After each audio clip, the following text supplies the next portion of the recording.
पवित्रं चरितं यस्याः पवित्रं जीवनं तथा पवित्रता स्वरूपिण्यै तस्यै कुर्मो नमो नमः।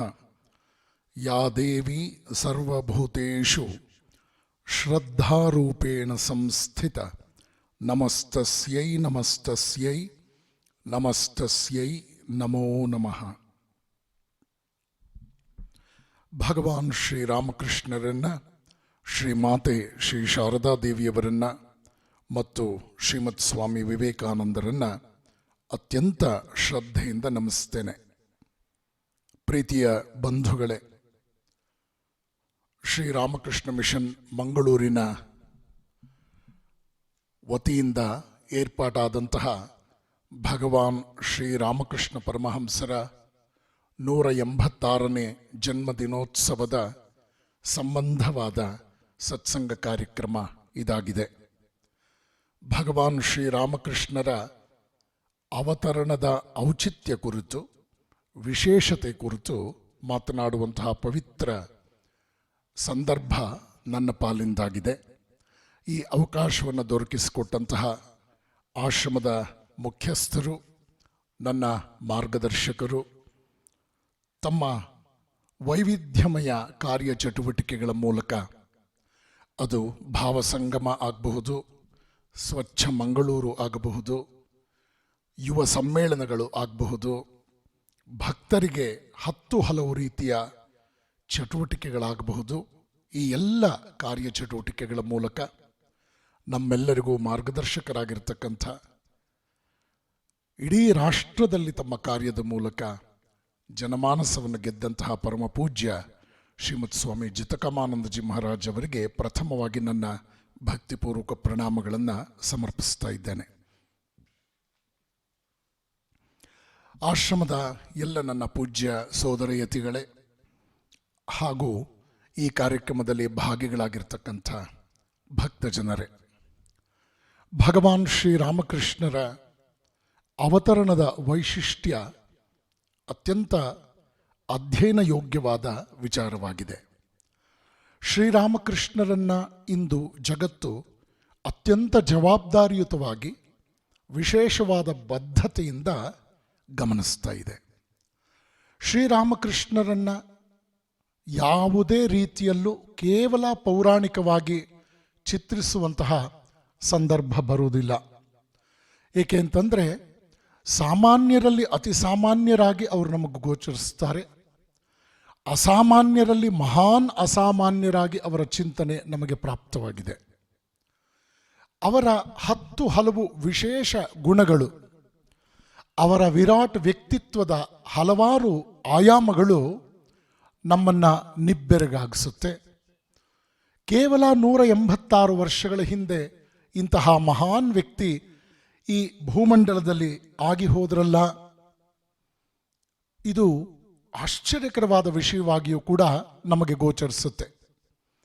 ಹಾಗಾಗಿ ಪೂಜ್ಯ ಸ್ವಾಮಿ ಜಿತಕಮಾನಂದಜಿಯವರು ನನಗೆ ಸೂಚನೆ ಕೊಟ್ಟರು, ಶ್ರೀರಾಮಕೃಷ್ಣರ ಅವತರಣದ ವೈಶಿಷ್ಟ್ಯವನ್ನು ಕುರಿತು ಮಾತನಾಡಬೇಕು ಅಂತ. ನನಗೂ ಕೂಡ ಇದು ಬಹಳ ಸಂತೋಷ ಆಯಿತು. ಹಲವಾರು ವರ್ಷಗಳಿಂದ ಭಗವಾನ್ ಶ್ರೀರಾಮಕೃಷ್ಣರ ಜೀವನ ಸಂದೇಶಗಳ ಈ ಪವಿತ್ರ ಗಂಗೆಯಲ್ಲಿ ಮಿಂದು ಬಹಳ ಆನಂದಿಸುವಂತಹ ಸೌಭಾಗ್ಯ ನನ್ನದಾಗಿತ್ತು. ಹೀಗಾಗಿ ಇವತ್ತಿನ ದಿವಸ ಈ ವಿಚಾರವನ್ನು ಕುರಿತು ಮಾತನಾಡುವಂಥದ್ದು ಬಹಳ ಸಂತೋಷದ ವಿಚಾರವಾಗಿದೆ. ಪ್ರೀತಿಯ ಬಂಧುಗಳೇ, ಜಗತ್ತಿನ ಇತಿಹಾಸ ತೋರಿಸ್ತಾ ಇದೆ, ನಾಗರಿಕತೆಗಳು ವ್ಯವಸ್ಥಿತವಾಗಿ ಪ್ರಾರಂಭ ಆಗುತ್ತೆ, ಆದರೆ ಸ್ವಚ್ಛಂದವಾಗಿ ಮುಂದುವರಿಯುತ್ತೆ, ಕಡೆಗೆ ಅದು ನಾಶದಲ್ಲಿ ಮುಕ್ತಾಯವಾಗುತ್ತೆ ಅಂತ. ನಾಗರಿಕತೆಗಳ ಒಂದು ವಿಧಾನವೇ ಹಾಗೆ. ನಾಗರಿಕತೆಗಳು ಎಂದೂ ಕೂಡ ಸಂಸ್ಕೃತಿಯನ್ನು ಬಹಳ ಸೀರಿಯಸ್ ಆಗಿ ಸ್ವೀಕರಿಸಲಿಲ್ಲ ಅನ್ನುವಂಥದ್ದು ಕಟು ಸತ್ಯ. ಸಂಸ್ಕೃತಿ, ಧರ್ಮ, ಆಧ್ಯಾತ್ಮ ಮೌಲ್ಯಗಳ ಆಧಾರಿತ ನಾಗರಿಕತೆಗಳು ಬಹಳ ಕಾಲ ಉಳಿದಿದೆ. ಭಾರತೀಯ ಪರಂಪರೆ ಇವತ್ತು ಉಳಿದಿರೋದಕ್ಕೆ ಕಾರಣ ಇದು ಧರ್ಮಾಧಾರಿತವಾದಂತಹ ನಾಗರಿಕತೆ. ನಾವು ಮನುಷ್ಯನನ್ನೇ ತೆಗೆದುಕೊಳ್ಳೋಣ. ಅವನು ತನ್ನ ಜೀವನವನ್ನು ಹೇಗೆ ಸ್ವೀಕರಿಸ್ತಾನೆ? ಅದು ಕೇವಲ ಅಸ್ತಿತ್ವವ? ಅಲ್ಲಿ ಜೀವಂತಿಕೆ ಇದೆಯಾ? ಜೀವನ ಅಂತಕ್ಕಂಥದ್ದು ಒಂದು ಶಿಕ್ಷಣವ? ಜೀವನ ನಿಜಕ್ಕೂ ಒಂದು ಹೋರಾಟವ, ಒಂದು ಸವಾಲ? ನಮ್ಮ ಈ ಜೀವನದಿಂದ ಮುಂದಿನ ಹೆಜ್ಜೆಗಳಲ್ಲಿ ನಮಗೆ ಪ್ರಾಪ್ತವಾಗಬಹುದಾದ ಎತ್ತರದ ಮೆಟ್ಟಿಲುಗಳು ಅಂತ ಇದೆಯಾ? ಇದ್ರೆ ಅದು ಯಾವುದು? ಈ ರೀತಿಯ ಚಿಂತನೆ ಮನುಷ್ಯನಲ್ಲಿ ಮೂಡಬೇಕು. ಮಹಾನುಭಾವರು ಹೇಳೋ ಹಾಗೆ ಈ ಜೀವನ ಅಂತಕ್ಕಂಥದ್ದೊಂದು ಪ್ರವಾಹ. ಇತರ ಪ್ರವಾಹಗಳು ಒಂದೇ ದಿಕ್ಕಿನಲ್ಲಿ ಹರಿಯುತ್ತವೆ, ಆದರೆ ಜೀವನ ಪ್ರವಾಹ ಒಂದೇ ದಿಕ್ಕಿನಲ್ಲಿ ಸೀಮಿತವಾದದ್ದಲ್ಲ ಅನ್ನೋ ವಾಸ್ತವಿಕತೆ ನಮಗೆ ಮನುಷ್ಯ ಸಂಕುಲವನ್ನು ಅಧ್ಯಯನ ಮಾಡಿದಾಗ ಅರ್ಥವಾಗುತ್ತೆ. ಜೀವನ ಅಂತಕ್ಕಂಥದ್ದು ಒಂದು ಸುಂದರವಾದ ರಂಗೋಲಿಯಂತೆ. ಈ ರಂಗೋಲಿಯಲ್ಲಿ ಒಂದೇ ಒಂದು ಚುಕ್ಕೆ ಕ್ರಮ ತಪ್ಪಿದ್ರೂ ಕೂಡ ರಂಗೋಲಿಯ ಅಂದ ಕೆಟ್ಟು ಹೋಗುತ್ತೆ ಅಂತ ಮತ್ತೊಬ್ಬ ಚಿಂತಕ ಹೇಳ್ತಾನೆ. ಇದೇ ಧಾಟಿಯಲ್ಲಿ ಭಗವಾನ್ ಶ್ರೀರಾಮಕೃಷ್ಣರು ನಮ್ಮನ್ನು ಎಚ್ಚರಿಸಿದಂತಹ ಮಾತು ಬಹಳ ಔಚಿತ್ಯಪೂರ್ಣ. ಜೀವನ ಅಂತಕ್ಕಂಥದ್ದು ಪಗಡೆ ಆಟ ಇದ್ದ ಹಾಗೆ. ಅಲ್ಲಿ ಪ್ರತಿಯೊಂದು ಕಾಯಿಯೂ ಕೂಡ ಪ್ರತಿಯೊಂದು ಮನೆಯ ಮೂಲಕವೇ ಹಾದು ಹೋಗಿ ಹಣ್ಣಾಗಬೇಕಾಗುತ್ತೆ ಅಂತಕ್ಕಂಥದ್ದು ಭಗವಾನ್ ಶ್ರೀರಾಮಕೃಷ್ಣರ ಅಭಿಮತ. ಇಲ್ಲಿ ಜೀವನದಲ್ಲಿ ಯಾವ ಹಂತವೂ ಕೂಡ ನಮಗೆ ಯಾವುದೇ ರೀತಿ ಮೇಲು ಕೀಳು ಅನ್ನೋ ರೀತಿಯಲ್ಲಿ ವಿಶ್ಲೇಷಿಸಲ್ಪಡಬಾರದು ಅನ್ನೋ ವಿವೇಚನೆ ಇದೆ. ಪ್ರತಿಯೊಂದು ಕಾಯಿಯು ಪ್ರತಿಯೊಂದು ಮನೆಯ ಮೂಲಕವೂ ಹಾದು ಹೋಗಬೇಕಂತೆ. ಆದ್ದರಿಂದ ಜೀವನದಲ್ಲಿ ನಮ್ಮ ಪ್ರತಿಯೊಂದು ಹಂತಕ್ಕೂ ಕೂಡ ಅರ್ಥ ಇದೆ. ಲೌಕಿಕ ಹಂತಕ್ಕೆ ಅರ್ಥ ಇದೆ, ಪಾರಮಾರ್ಥಿಕ ಹಂತಕ್ಕೆ ಅರ್ಥ ಇದೆ, ಧರ್ಮಕ್ಕೆ ಅರ್ಥ ಇದೆ, ಸಾಮಾನ್ಯ ಧರ್ಮಕ್ಕೆ ಅರ್ಥ ಇದೆ, ವಿಶೇಷ ಧರ್ಮಕ್ಕೆ ಅರ್ಥ ಇದೆ. ಗೃಹಸ್ಥನಾದರೆ ತಂದೆ ತಾಯಿಗಳನ್ನು ನೋಡಿಕೊಳ್ಳೇಬೇಕು, ತಂದೆ ತಾಯಿಯನ್ನು ಗೌರವಿಸಲೇಬೇಕು ಅನ್ನೋದೊಂದು ತತ್ವ ಇದೆ. ಸನ್ಯಾಸಿಯಾದವನಿಗೆ ಜಗತ್ತಿನ ಎಲ್ಲ ಸ್ತ್ರೀಯರು ತಾಯಿ ಸ್ವರೂಪ ಅಂತಕ್ಕಂಥ ಒಂದು ತತ್ವ ಇದೆ. ಹೀಗೆ ಸಾಮಾನ್ಯ ಧರ್ಮ ವಿಶೇಷ ಧರ್ಮಗಳನ್ನು ನಾವು ಅಧ್ಯಯನ ಮಾಡಬೇಕಾಗತ್ತೆ. ಈ ನಿಟ್ಟಿನಲ್ಲಿ ಪಾಶ್ಚಾತ್ಯರು ಕೂಡ ಕೆಲವು ಚಿಂತಕರು, ಎಮರ್ಸನ್ ಒಂದು ಕಡೆ ಹೇಳ್ತಾನೆ, ಜೀವನ ಅಂತಕ್ಕಂಥದ್ದು ಎಂದಿಗೂ ಕೂಡ ಒಂದು ಕಿವಿಗೆ ಸಂಗೀತ, ಮತ್ತೊಂದು ಕಿವಿಗೆ ಶೋಕಗೀತೆ. ಜೀವನದಲ್ಲಿ ನಾವು ವಿವೇಕಿಗಳಾಗಿ ಇದನ್ನು ಒಂದು ಗಣಿತದಂತೆ ಪರಿವರ್ತಿಸಬೇಕು. ಸ್ನೇಹಿತರನ್ನು ಕೂಡ್ಕೋಬೇಕು, ಶತ್ರುಗಳನ್ನು ಕಳ್ಕೊಳ್ಬೇಕು, ಸಂತೋಷವನ್ನು ಗುಣಿಸ್ಕೊಳ್ಬೇಕು ಮತ್ತು ದುಃಖವನ್ನು ಹಂಚಿಕೊಂಡು ನಿರಾಳವಾಗಿ ಬದುಕೋದನ್ನು ಕಲ್ತ್ಕೊಳ್ಬೇಕು ಅಂತ. ಒಟ್ಟಾರೆ ಸಾರಾಂಶ, ಈ ಜೀವನ ಅಂತಕ್ಕಂಥ ಸೌಧವನ್ನು ನಿರ್ಮಿಸಬೇಕಾದ್ರೆ ಅಲ್ಲಿ ನಮಗೆ ಅಮೃತಶಿಲೆಯ ಅವಶ್ಯಕತೆಯೂ ಇದೆ, ಮಣ್ಣಿನ ಅವಶ್ಯಕತೆಯೂ ಇದೆ ಅನ್ನೋದು ವಿವೇಕದ ಮಾತು. ಪ್ರಪಂಚದಲ್ಲಿ ಬಲಶಾಲಿಗಳಾಗಿ ರೂಪುಗೊಳ್ತಾರೆ ಅಂತಕ್ಕಂಥದ್ದನ್ನು ನಾವು ಗಮನಿಸ್ತೇವೆ. ಆದರೆ ಈ ಬಲಶಾಲಿಗಳಾಗಿ ರೂಪುಗೊಳ್ಳೋದು ಒಂದು ಸವಾಲಾದರೂ ಕೂಡ ಬಲಶಾಲಿಗಳಾಗಿ ರೂಪುಗೊಂಡ ಮೇಲೆ ತಾವು ಸಂಪಾದಿಸಿದ ಬಲವನ್ನು ಮನುಷ್ಯನ ಅಭ್ಯುದಯಕ್ಕಾಗಿ, ಸಮಾಜ ಮತ್ತು ಜಗತ್ತಿನ ಒಳಿತಿಗಾಗಿ ಬಳಸೋದಿದೆಯಲ್ಲ, ಅದು ಅಷ್ಟು ಸಾಮಾನ್ಯ ವಿಷಯವಲ್ಲ. ಹೀಗಾಗಿ ಈ ಒಂದು ಎಚ್ಚರಿಕೆಯನ್ನೂ ಕೂಡ ಮನುಷ್ಯ ಜೀವನ ನಮ್ಮ ಮುಂದೆ ಇಟ್ಟಿದೆ. ಎಷ್ಟೋ ಸಂದರ್ಭಗಳಲ್ಲಿ ಪ್ರಪಂಚದಲ್ಲಿ ಬಲಶಾಲಿಗಳಾಗಿ ರೂಪುಗೊಳ್ಳೋದು ಮಹತ್ತರ ವಿಷಯವಾಗಿ ಆಗಿರುತ್ತೆ ಅನ್ನೋದೇನೋ ನಿಜ. ಆದರೆ ಜಾನ್ ಸ್ಟುವರ್ಟ್ ಮಿಲ್ ಅಂತಕ್ಕಂಥವನು ಬಹುತೇಕ ಹೆಚ್ಚಿನ ಪ್ರಮಾಣದ ಶೇಕಡಾವಾರು ಜನರ ಸಂಖ್ಯೆಯನ್ನು ಗಮನದಲ್ಲಿಟ್ಕೊಂಡು ಹೇಳ್ತಾನೆ, ಆದರೆ ನಿಜವಾಗಿಯೂ ಕೂಡ ಹಿಂಸಾತ್ಮಕ ಸಮರ ಅಂತಕ್ಕಂಥದ್ದು ಅಸಹ್ಯಕರ ಅನಿಸಬಹುದು. ಆದರೆ ಅದಕ್ಕೂ ಮೀರಿದಂತಹ ಅಸಹ್ಯ ಮತ್ತೊಂದಿದೆ. ಏನದು ಅಂದರೆ, ನಾನು ಯಾವುದನ್ನೂ ರಕ್ಷಿಸೋದಿಲ್ಲ, ಯಾವ ಕಾರಣಕ್ಕೂ ನಾನು ಹೋರಾಡೋದಿಲ್ಲ. ಇಂತಹ ಧೋರಣೆಯನ್ನು ತಾಳಿ ತನಗಿಂತಲೂ ಕೂಡ ಶೂರರಾದವರು, ತನಗಿಂತಲೂ ಕೂಡ ಶ್ರೇಷ್ಠರಾದ ವ್ಯಕ್ತಿಗಳು ತನ್ನನ್ನು ಕಾಪಾಡಲಿ ಅಂತಕ್ಕಂಥ ಧೋರಣೆಯಲ್ಲಿ ಬದುಕ್ತಾನಲ್ಲ ಮನುಷ್ಯ. ಇದನ್ನು ಅತ್ಯಂತ ಅಸಹ್ಯಕರವಾದ ನಡವಳಿಕೆ, ಹಿಂಸೆ ಮಾಡೋದಕ್ಕಿಂತಲೂ ಕೂಡ ದೊಡ್ಡ ಅಸಹ್ಯ ಇದು ಅಂಥೇಳಿ ಜಾನ್ ಸ್ಟುವರ್ಟ್ ಮಿಲ್ ಜಗತ್ತಿಗೆ ಒಂದು ತಿಳುವಳಿಕೆಯ ಪಾಠವನ್ನು ಹೇಳ್ತಾನೆ. ಇದೆಲ್ಲ ಮಾತುಗಳನ್ನು ನಾನು ಯಾಕೆ ಇಲ್ಲಿ ಹಂಚ್ಕೊಳ್ಳೋದಕ್ಕೆ ಬಯಸ್ತಾ ಇದ್ದೇನೆ ಅಂತಂದರೆ, ಮನುಷ್ಯ ಜೀವನ ಅದು ಕೇವಲ ಅವನ ವೈಯಕ್ತಿಕ ಯಶಸ್ಸಿಗಷ್ಟೇ ಅಲ್ಲ. ಅವನು ತನ್ನ ಬದುಕಿನಿಂದ ಇತರರ ಬದುಕಿಗೂ ಬೆಳಕಾಗಬಲ್ಲನ, ಅವನು ಪರಿಮಳವನ್ನು ಬೀರುವಂತಹ ಒಂದು ಶ್ರೇಷ್ಠ ಪುಷ್ಪವಾಗಬಲ್ಲನ, ಅವನು ಒಂದು ರೀತಿಯಲ್ಲಿ ತನ್ನ ಜೀವನದ ಪ್ರಭಾವದಿಂದ ಹತ್ತಾರು ಬದುಕುಗಳಿಗೆ ಮಾರ್ಗಸೂಚಿಯಾಗಬಲ್ಲನ. ಇದನ್ನು ನಾವು ಗಮನಿಸಬೇಕಾಗಿದೆ.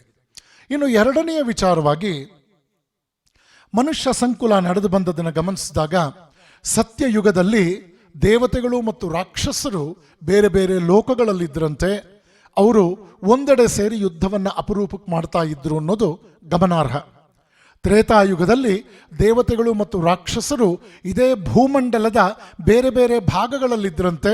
ಆಗಲೂ ಕೂಡ ಸಮೀಪಿಸಿ ಯುದ್ಧ ಮಾಡ್ತಾ ಇದ್ರಂತೆ. ದ್ವಾಪರ ಯುಗದಲ್ಲಿ ದೇವತೆಗಳು ಮತ್ತು ರಾಕ್ಷಸರು ಒಂದೇ ವಂಶದಲ್ಲಿ ಹುಟ್ಟಿದ್ರಂತೆ, ದಾಯಾದಿಗಳಾಗಿ ಹುಟ್ಟಿ ಹೊಡೆದಾಡದ್ರಂತೆ. ಕಲಿಯುಗದಲ್ಲಿ, ಕಂಪ್ಯೂಟರ್ ಯುಗದಲ್ಲಿ, ಇವತ್ತಿನ IT ಯುಗದಲ್ಲಿ ದೈವೀ ಗುಣಗಳು ಮತ್ತು ಆಸುರಿ ಗುಣಗಳು ಒಬ್ಬನೇ ಮನುಷ್ಯನ ವ್ಯಕ್ತಿತ್ವದಲ್ಲಿ ಅವಿಭಾಜ್ಯವಾಗಿ ಸೇರ್ಕೊಂಡ್ಬಿಟ್ಟಿವೆ. ಇದನ್ನು ಗಮನದಲ್ಲಿಟ್ಕೊಂಡು ನಮ್ಮ ಹೋರಾಟ ಇಲ್ಲಿ ವ್ಯಕ್ತಿಯನ್ನು ಕೊಲ್ಲೋದಲ್ಲ, ವ್ಯಕ್ತಿತ್ವದಲ್ಲಿರ್ತಕ್ಕಂಥ ಅನವಶ್ಯಕವಾದದ್ದರ ನಿರ್ಮೂಲನ ಅನ್ನುವಂತಹ ವಿಚಾರವನ್ನು ಆಧರಿಸಿದೆ. ತತ್ಸಂಬಂಧವಾಗಿ ಶ್ರೀರಾಮಕೃಷ್ಣ ಪರಮಹಂಸರ ಅವತರಣ, ಅಂದು ಅವರು ಜಗತ್ತಿಗೆ ಕೊಟ್ಟಂತಹ ಶ್ರೇಷ್ಠವಾದ ಬೋಧನೆ ಇದೆಯಲ್ಲ, ಈ ನಿಟ್ಟಿನಲ್ಲಿ ಅದರ ಮಹತ್ವವನ್ನು ನಾವು ವಿಶ್ಲೇಷಿಸಬೇಕಾಗುತ್ತೆ. ಜಗತ್ತಿನ ಆಧ್ಯಾತ್ಮಿಕ ಪರಂಪರೆಯಲ್ಲಿ ಭಗವಾನ್ ಶ್ರೀರಾಮಕೃಷ್ಣರು ತಮ್ಮ ಸಾಧನೆ, ತದನಂತರ ತಮ್ಮ ಬೋಧನೆ, ಇವುಗಳ ಮೂಲಕ ವಿಶೇಷ ಜಾಗೃತಿಯನ್ನು ಉಂಟು ಮಾಡಿದವರು. ಶ್ರೀರಾಮಕೃಷ್ಣರ ಬದುಕಿನಲ್ಲಿ ನಾವು ಕಾಣುವಂತಹ ಕೆಲವು ವಿಚಾರಗಳೇನು ಅಂದರೆ, ಅಲ್ಲಿ ನೈಜ ಆಧ್ಯಾತ್ಮಿಕ ಸಾಧನೆ ಇದೆ. ಎರಡನೇದಾಗಿ ಶ್ರೀರಾಮಕೃಷ್ಣರ ವಿಚಾರಗಳಲ್ಲಿ ಆಳ ಇದೆ, ವಿಸ್ತಾರ ಇದೆ, ನಿಖರತೆ ಇದೆ, ಸರ್ವಸಮ್ಮತವಾದ ತಿಳಿವು ಅಲ್ಲಿದೆ. ಅವರ ಸಂದೇಶಗಳು ನಿರ್ವಿವಾದವಾಗಿವೆ. ಅಲ್ಲಿ ಯಾವುದೇ ಅನುಮಾನಕ್ಕೆ ಆಸ್ಪದ ಇಲ್ಲ. ತತ್ವ ಸಿದ್ಧಾಂತ ಸುಸ್ಪಷ್ಟವಾಗಿದೆ. ಸಮಕಾಲೀನ ಸಮಸ್ಯೆಗಳಿಗೆ ಪರಿಹಾರ ಇದೆ. ಜೀವನ ಪಥದಿಂದ ಜಾರದೆ ಜಗತ್ತನ್ನು ಮುನ್ನಡೆಸುವ ಸತ್ವ ಶಕ್ತಿ ಅಲ್ಲಡಗಿದೆ. ಇನ್ನು ಶ್ರೀರಾಮಕೃಷ್ಣರನ್ನ ಕುರಿತು ಜಗತ್ತು ಅಭಿಪ್ರಾಯಪಟ್ಟದ್ದನ್ನು ಕೆಲವರ ಮಾತುಗಳಲ್ಲಿ ಸಂಗ್ರಹಿಸಬಹುದಾದರೆ ನಾವು ಗಮನಿಸೋಣ. Purpose of life is A life of purpose. ಒಬ್ಬ ಪ್ರಾಜ್ಞನ ಮಾತಿದು. ಜೀವನದ ಉದ್ದೇಶವೇನು ಅಂತಂದರೆ ಒಂದು ಉದ್ದೇಶಪೂರ್ಣ ಜೀವನ ಅನ್ನುವಂಥದ್ದು. ಶ್ರೀರಾಮಕೃಷ್ಣರು ನಮ್ಮ ಬದುಕಿಗೆ ಒಂದು ನಿಖರವಾದ ಉದ್ದೇಶವನ್ನು ಸೂಚಿಸಿದ್ದಾರೆ. ರಾಮಕೃಷ್ಣರ ಸಮಕಾಲೀನರಾಗಿ, ಬ್ರಹ್ಮ ಸಮಾಜದ ನೇತಾರರಾಗಿ, ವಿಕ್ಟೋರಿಯಾ ರಾಣಿಯಿಂದಲೂ ಕೂಡ ಸನ್ಮಾನಿತರಾಗಿದ್ದ ಕೇಶವಚಂದ್ರ ಸೇನ ಅಂತಕ್ಕಂಥ ಬಹಳ ದೊಡ್ಡ ವ್ಯಕ್ತಿತ್ವದ ಇವರು ಶ್ರೀರಾಮಕೃಷ್ಣರನ್ನು ಭೇಟಿಯಾಗಿ ಅವರೊಂದಿಗೆ ಒಡನಾಡಿ ಅವರ ಬಗ್ಗೆ ತಾನು ವ್ಯಕ್ತಪಡಿಸಿದ ಅಭಿಪ್ರಾಯ ಮನೋಜ್ಞವಾದ್ದು. ಕೇಶವಚಂದ್ರ ಸೇನ ಹೇಳ್ತಾರೆ, ಶ್ರೀರಾಮಕೃಷ್ಣರನ್ನು ಕಾಣೋದಕ್ಕೆ ಮೊದಲು ಧರ್ಮ ಅಂದರೇನು ಅಂತ ನಮಗೆಲ್ಲ ಗೊತ್ತಿತ್ತು. ಶ್ರೀರಾಮಕೃಷ್ಣರನ್ನು ಕಾಣೋದಕ್ಕೆ ಮೊದಲು ಧರ್ಮದ ಬಗ್ಗೆ ನಮಗೆ ಗೊತ್ತಿರಲಿಲ್ಲ ಅಂತಕ್ಕಂಥದ್ದು ಕೇಶವಚಂದ್ರ ಸೇನರ ಅಭಿಪ್ರಾಯ.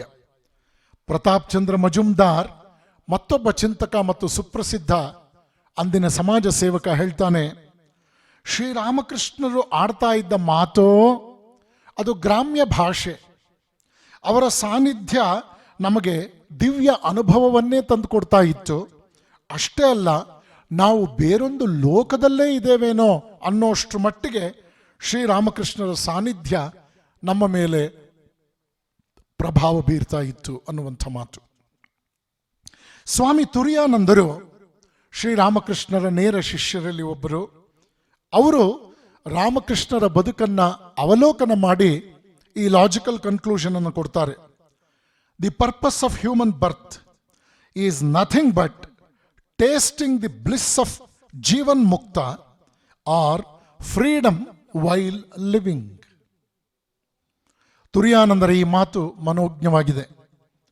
ಜೀವನ್ಮುಕ್ತನಾಗಿ ಒಬ್ಬ ಮನುಷ್ಯ ಯಾವ ರೀತಿಯ ಸ್ವಾತಂತ್ರ್ಯವನ್ನು ಅನುಭವಿಸಬಲ್ಲನೋ ಅಂತಹ ಒಂದು ಬದುಕಿಗೆ ಶ್ರೀರಾಮಕೃಷ್ಣರು ನಮ್ಮನ್ನು ಏರಿಸಿದ್ರು ಅಂತಕ್ಕಂಥದ್ದು ಈ ಮಾತಿನ ಅಂತರಾರ್ಥ.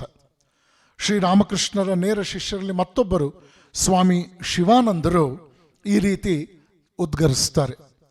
Sri Ramakrishna did not practise different religions only to discover and realize the harmony of religions, but his spiritual practice had a deeper meaning. ಬಹಳಷ್ಟು ಸಂದರ್ಭಗಳಲ್ಲಿ ಶ್ರೀರಾಮಕೃಷ್ಣರ ಬಗ್ಗೆ ಶ್ಲಾಘನೆಯ ಮಾತುಗಳನ್ನು ಆಡುವಂತಹ ಉಪನ್ಯಾಸಕರು ಹೇಳ್ತಾರೆ, ಎಲ್ಲ ಮತಧರ್ಮಗಳ ಸಮನ್ವತೆಯನ್ನು ಸಾಧಿಸುವುದಕ್ಕೋಸ್ಕರ ಶ್ರೀರಾಮಕೃಷ್ಣರು ವಿವಿಧ ಮತಧರ್ಮಗಳ ಆಚರಣೆಯನ್ನು ಮಾಡಿದ್ರು, ಎಲ್ಲ ಮತಗಳನ್ನು ಆಚರಿಸಿದ್ರು, ತನ್ಮೂಲಕ ಸರ್ವ ಮತಗಳ ಸಮನ್ವಯ ತತ್ವವನ್ನು ಅವರು ಕೊಟ್ಟರು ಅಂತ ಹೇಳಿ ಸಾಮಾನ್ಯವಾಗಿ ಅವ್ರು ನಿಲ್ಲಿಸ್ಬಿಡ್ತಾರೆ. ಆದರೆ ನಾವು ನೆನ್ಪಿಟ್ಕೊಳ್ಬೇಕು, ಶ್ರೀರಾಮಕೃಷ್ಣರು ಕೇವಲ ಧರ್ಮ ಸಮನ್ವಯ ದೃಷ್ಟಿಯಿಂದ ಮಾತ್ರವೇ ಈ ಎಲ್ಲ ಮತಧರ್ಮಗಳನ್ನು ಅಭ್ಯಸಿಸಿದ್ದಷ್ಟೇ ಅಲ್ಲ, ಅವರು ತಮ್ಮ ಆಧ್ಯಾತ್ಮಿಕ ಅನುಭವಗಳ ಈ ಅದ್ಭುತವಾದ ಶಿಕ್ಷಣ ಪಥದಲ್ಲಿ ಅತ್ಯಂತ ಆಳವಾದ ಗಹನವಾದ ರೀತಿಯಲ್ಲಿ ವಿಶ್ವ ಧರ್ಮವನ್ನು ಅರ್ಥ ಮಾಡ್ಕೊಳ್ಳೋದಕ್ಕೆ ಅವರು ಮತಧರ್ಮಗಳನ್ನು ಅನುಸರಿಸಿದ್ರು ಅಂತಕ್ಕಂಥದ್ದನ್ನು ನಾವು ಗಮನಿಸಬೇಕು. ಶ್ರೀರಾಮಕೃಷ್ಣರ ಅನುಭವಗಳನ್ನು ಪಾಶ್ಚಾತ್ಯ ಚಿಂತಕನೊಬ್ಬನ ಮಾತಿನಲ್ಲಿ ಹೇಳೋದಾದರೆ, the distance to success is measured by your own drive ಅನ್ನುವಂಥದ್ದು. ಇಲ್ಲಿ ವ್ಯಕ್ತಿಯಿಂದ ವ್ಯಕ್ತಿಗೆ ಭಿನ್ನತೆ ಮೂಡುತ್ತೆ. ಅಂದರೆ ನಾವು ಯಾವ ರೀತಿಯಲ್ಲಿ ಸಂಚರಿಸ್ತೇವೋ, ನಾವು ಯಾವ ಶ್ರದ್ಧೆಯಿಂದ, ಬದ್ಧತೆಯಿಂದ ಮತ್ತು ಸಾರ್ಥಕ್ಯವನ್ನು ಪ್ರತಿಯೊಂದು ಹಂತದಲ್ಲೂ ಪಡ್ಕೊಂಡು ಸತ್ಯದ ಕಡೆಗೆ ನಾವು ಪಯಣಿಸ್ತೇವೋ, ಅದನ್ನು ಆಧರಿಸಿ ನಮ್ಮ ಸಕ್ಸಸ್ ಅಂತಕ್ಕಂಥ ಅಂಶವನ್ನು, ಆ ಗುರಿಯನ್ನು ನಾವು ಮುಟ್ಟೋದಕ್ಕೆ ಸಾಧ್ಯ ಇದೆ ಅನ್ನುವಂಥ ಮಾತು. ಹೀಗಾಗಿ ಶ್ರೀರಾಮಕೃಷ್ಣರು ಪ್ರತಿಯೊಂದು ಹಂತದ ಸತ್ಯವನ್ನು ಕೂಡ ಸ್ವಾನುಭವವಾಗಿಸ್ಕೊಂಡ್ರು, ತಮ್ಮ ಅನುಭವವನ್ನು ಜಗತ್ತಿಗೆ ಹಂಚಿದ್ರು. ಆರ್ನಾಲ್ಡ್ ಟಾಯ್ನ್ಬಿ ಅಂತಕ್ಕಂಥ ವಿಶ್ವವಿಖ್ಯಾತ ಇತಿಹಾಸಜ್ಞ ಶ್ರೀರಾಮಕೃಷ್ಣರನ್ನು ಕುರಿತು ಹೀಗೆ ಹೇಳ್ತಾನೆ, Sri Ramakrishna's message was unique in being expressed in action.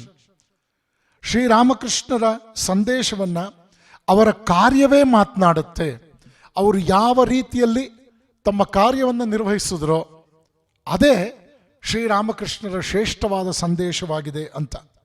Mohandas Karamchand ಗಾಂಧಿಯವರು ಒಂದು ಕಡೆ ಹೇಳ್ತಾರೆ, the story of Sri Ramakrishna's life is a story of religion in practice.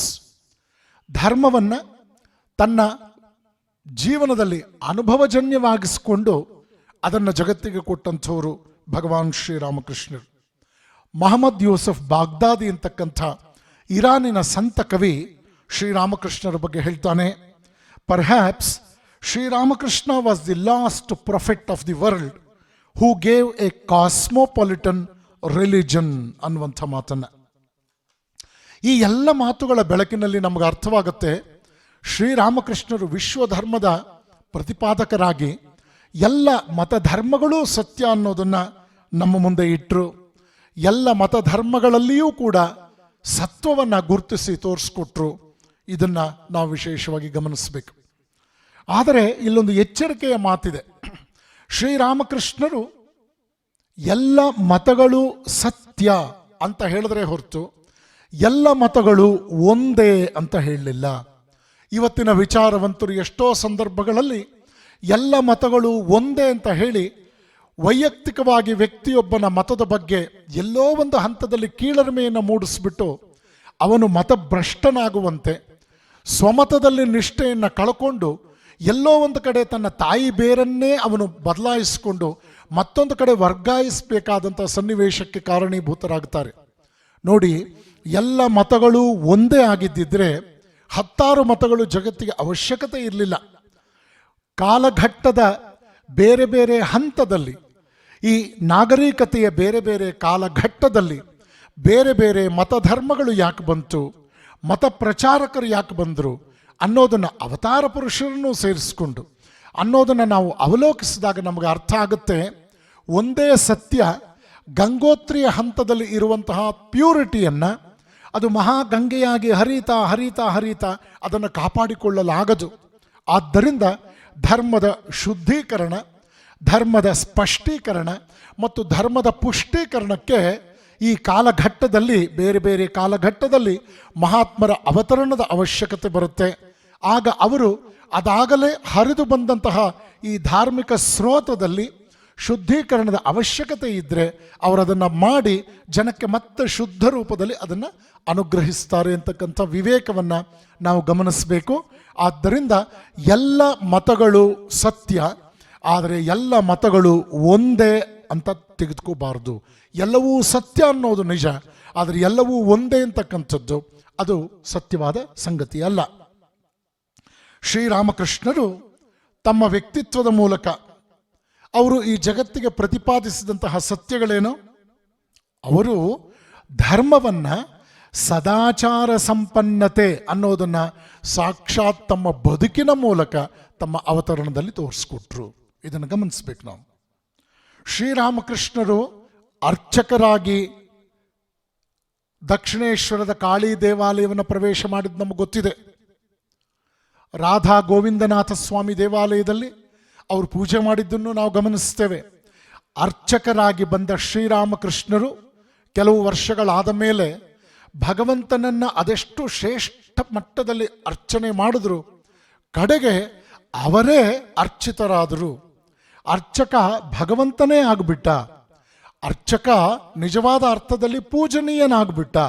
ಇದು ಅವರ ಅವತರಣದ ಒಂದು ಶ್ರೇಷ್ಠವಾದ ವಿಚಾರ.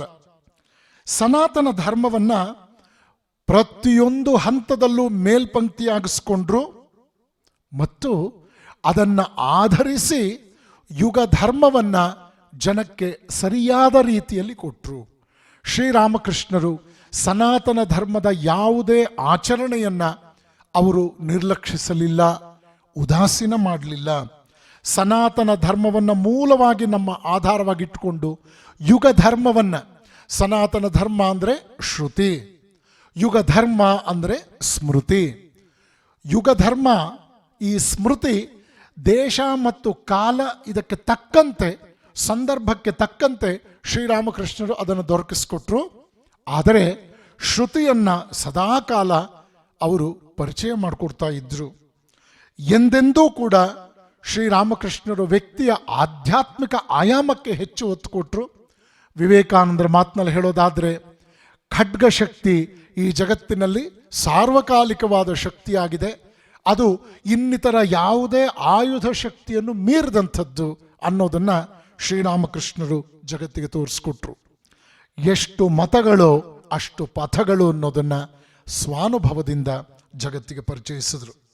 ಶ್ರೀರಾಮಕೃಷ್ಣರು ಮನುಷ್ಯನನ್ನು ಅವಲೋಕಿಸಿದ್ದು ಮೊದಲನೇದಾಗಿ ಅವನ ಶಾರೀರಿಕ ವಿಕಾಸದ ಹಂತ, ಎರಡನೇದಾಗಿ ಅವನ ಬೌದ್ಧಿಕ ವಿಕಾಸದ ಹಂತ ಮತ್ತು ಮೂರನೇದಾಗಿ ಅವನ ಸಾಮಾಜಿಕ ವಿಕಾಸದ ಹಂತ. ಇಲ್ಲಿ ನಮಗೆ ಅರ್ಥವಾಗುತ್ತೆ ಏನು ಅದ್ಭುತವಾದ ಒಂದು ಸತ್ಯವನ್ನು ಶ್ರೀರಾಮಕೃಷ್ಣರು ನಮ್ಮ ಮುಂದೆ ಇಡ್ತಾ ಇದ್ದಾರೆ. ಡಾರ್ವಿನ್ನನ ವಿಕಾಸವಾದ ಇಲ್ಲಿ ತನ್ನ ಸೀಮಿತತೆಯನ್ನು ಒಪ್ಕೊಳ್ತು.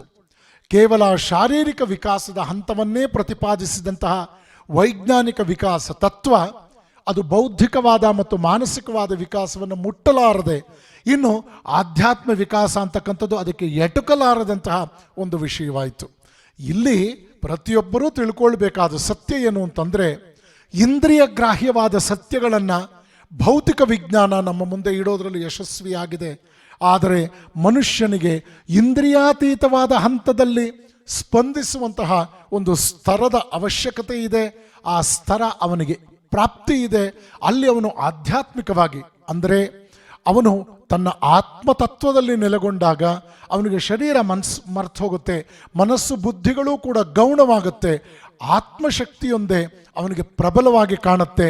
ಆ ನಿಟ್ಟಿನಲ್ಲೇ ರಾಮಕೃಷ್ಣರು ಖಡ್ಗಶಕ್ತಿಗಿಂತ ಆತ್ಮಶಕ್ತಿಯನ್ನು ಎತ್ತಿ ಹಿಡಿದದ್ದು. ಅವರು ನಮ್ಮ ಪ್ರತಿಯೊಬ್ಬರ ಐಡೆಂಟಿಟಿಯನ್ನು ಆ ಸ್ಪಿರಿಚುವಲ್ ಐಡೆಂಟಿಟಿಯಾಗಿಯೇ ನಮ್ಮ ಮುಂದೆ ಇಟ್ಟರು. ಅದನ್ನು ಒಂದೊಂದು ಹಂತದಲ್ಲಿ ಒಂದೊಂದು ರೀತಿ ಇಡ್ತಾರೆ ಅವರು. ಜಾಡಮಾಲಿಯಾಗಿದ್ದ ರಸಿಕನ ಮನೆಗೆ ಹೋಗಿ ತಮ್ಮ ತಲೆಗೂದಲಲ್ಲಿ ಅವನ ಬಚ್ಚಲನ್ನು ತೊಳಿತಾರೆ ಶ್ರೀರಾಮಕೃಷ್ಣರು. ಜಾಡಮಾಲಿಯಲ್ಲಿ ಅವರು ಕಂಡದ್ದು ಸಾಕ್ಷಾತ್ ಭಗವಂತನನ್ನು.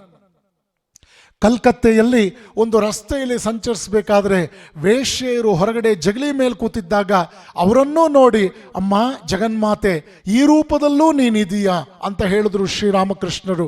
ಅಲ್ಲಿ ವೇಶ್ಯೆಯಲ್ಲಿ ಶ್ರೀರಾಮಕೃಷ್ಣರು ಕಂಡದ್ದು ಸಾಕ್ಷಾತ್ ಜಗನ್ಮಾತೆಯನ್ನೇ. ನಿರ್ವಿಕಲ್ಪ ಸಮಾಧಿಯನ್ನೇ ನನಗೆ ಪ್ರಾಪ್ತಗೊಳಿಸಿ, ನನಗೆ ಈ ಪ್ರಪಂಚದ ಗೊಡವೆಯೇ ಬೇಡ ಅಂತ ಹೇಳಿದಾಗ ನರೇಂದ್ರನಾಥ ಶ್ರೀರಾಮಕೃಷ್ಣರು ಅವನಿಗೆ ಹೇಳಿದ್ದೇನು, ನೀನು ಕಣ್ಣು ಮುಚ್ಚಿ ದೇವರನ್ನು ನೋಡೋದಕ್ಕೆ ಹೊರಟಿದೆಯಲ್ಲ, ಕಣ್ಣು ಮುಚ್ಚಿ ದೇವರನ್ನು ನೋಡುವಂತಹ ವಿಚಾರ ಈಗಾಗಲೇ ಪ್ರಪಂಚದಲ್ಲಿ ಒಂದು ಬಹಳ ಸಂಕುಚಿತವಾದ ಸಿಲೆಬಸ್ ಆಗಿದೆ, ಬಹಳ ಸೀಮಿತವಾದಂಥ ಒಂದು ಪಠ್ಯವಾಗಿದೆ. ಕಣ್ಣು ತೆರೆದು ದೇವರನ್ನು ನೋಡೋದಕ್ಕೆ ಹೆಚ್ಚಿನ ಶಕ್ತಿ ಬೇಕಾಗುತ್ತೆ. ನರೇನ್, ಇಂತಹ ಉನ್ನತ ಶಕ್ತಿಗೆ ನೀನು ಪ್ರಾಪ್ತನಾಗಬೇಕು. ಇಲ್ಲಿಯವರೆಗೂ ಜಗತ್ತಿನಲ್ಲಿ ಆಗಿ ಹೋದಂತಹ ಎಲ್ಲ ವಿಚಾರವಂತರು, ಎಲ್ಲ ಪಥದರ್ಶಿಗಳು ಕಣ್ಣು ಮುಚ್ಚಿ ದೇವರನ್ನು ಕಂಡಿದ್ದಾರೆ, ಕಣ್ಣು ಮುಚ್ಚಿ ದೇವರನ್ನು ಅನುಭವಿಸಬೇಕು ಅನ್ನೋ ತಿಳುವಳಿಕೆ ಕೊಟ್ಟಿದ್ದಾರೆ. ಭಗವಂತನನ್ನು ಆಂತರ್ಯದ ವಸ್ತುವಾಗಿ ಅವರು ಸಾಕ್ಷಾತ್ಕರಿಸ್ಕೊಂಡಿದ್ದಾರೆ. ಆದರೆ ನೆನಪಿಟ್ಕೋ, ಭಗವಂತ ಸಂಜೀವಿನಿ ಆದರೆ ಅವನು ಕಣ್ಣು ತೆರೆದು ಕೂಡ ನಾವು ನೋಡಲ್ಪಡುವಂತಹ ಒಂದು ಶಕ್ತಿ ಆಗಬೇಕು ಅಂತ ಹೇಳಿ ಶ್ರೀರಾಮಕೃಷ್ಣರು ನರೇಂದ್ರನಿಗೆ ಕೊಟ್ಟ ದೀಕ್ಷೆ ಏನು ಅಂತಂದರೆ, ನೀನು ಕಣ್ಣು ತೆರೆದು ದೇವರನ್ನು ನೋಡು. ಕಣ್ಣು ತೆರೆದು ದೇವರನ್ನು ನೋಡೋದಕ್ಕೆ ಹೆಚ್ಚಿನ ಶಕ್ತಿ ಬೇಕಾಗುತ್ತೆ. ಶ್ರೀರಾಮಕೃಷ್ಣರು ಆ ಶಕ್ತಿಯನ್ನು ನರೇಂದ್ರನಿಗೆ ದಯಪಾಲಿಸಿದ್ರು. ಇದನ್ನು ಗಮನಿಸಬೇಕು ನಾವು. ಈ ನಿಟ್ಟಿನಲ್ಲಿ ವಿಜ್ಞಾನ ಹೇಳುವಂತಹ ಇಂದ್ರಿಯ ಗ್ರಾಹ್ಯವಾದ ದ ಸೆನ್ಸ್ ಪರ್ಸೀವ್ಡ್ ಟ್ರೂತ್ಸ್ ಇದಕ್ಕೆ ಸೀಮಿತವಾಗದೆ ಇಂದ್ರಿಯಾತೀತವಾದ ಹಂತದಲ್ಲಿ ಸತ್ಯವನ್ನು ದೊರಕಿಸಿಕೊಡೋದಕ್ಕೆ ಶ್ರೀರಾಮಕೃಷ್ಣರು ಬೆಳಕನ್ನು ಚೆಲ್ಲಿದ್ದಾರೆ. ನಾವು ಗಮನಿಸ್ತೇವೆ, ಅಮೆರಿಕದ ನಾಟಕಕಾರ ಜಾನ್ ಡ್ರೂಟನ್ ಅಂತಕ್ಕಂಥವನು ಒಂದು ಕಡೆ ಒಂದು ಲಾಜಿಕಲ್ ಕನ್ಕ್ಲೂಷನ್ ಅನ್ನು ಬರೀತಾನೆ.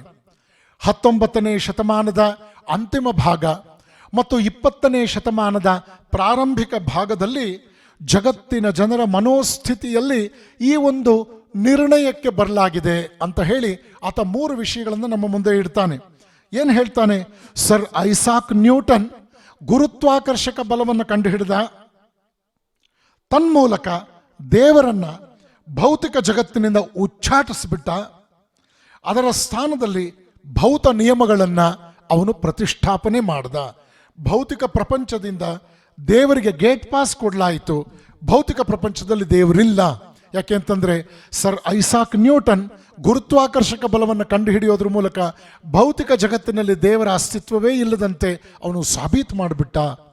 2ನೇ ಅಂಶ, ಚಾರ್ಲ್ಸ್ ಡಾರ್ವಿನ್ ಜೀವ ಜಗತ್ತಿನಿಂದ ದೈವವನ್ನು ಉಚ್ಚಾಟಿಸಿಬಿಟ್ಟ. ಆ ಜಾಗದಲ್ಲಿ ಪ್ರಾಕೃತಿಕ ವರ್ಣ, ನ್ಯಾಚುರಲ್ ಸೆಲೆಕ್ಷನ್, ಸಾಮರ್ಥ್ಯಾನುಸಾರವಾದ ಊರ್ಜಿತತೆ, ಸರ್ವೈವಲ್ ಆಫ್ ದಿ ಫಿಟ್ಟೆಸ್ಟ್ ಎಂಬ ನಿಯಮಗಳನ್ನು ಅಲ್ಲಿ ಪ್ರತಿಷ್ಠಾಪನೆ ಮಾಡಿಬಿಟ್ಟ. ಒಂದು ಕಡೆ ನ್ಯೂಟನ್ ಭೌತಿಕ ಜಗತ್ತಿನಿಂದ ದೇವರನ್ನು ಓಡಿಸ್ಬಿಟ್ರೆ, ಮತ್ತೊಂದು ಕಡೆ ಚಾರ್ಲ್ಸ್ ಡಾರ್ವಿನ್ ಜೀವ ಜಗತ್ತಿನಿಂದ ದೇವರನ್ನು ಓಡಿಸ್ಬಿಟ್ಟ.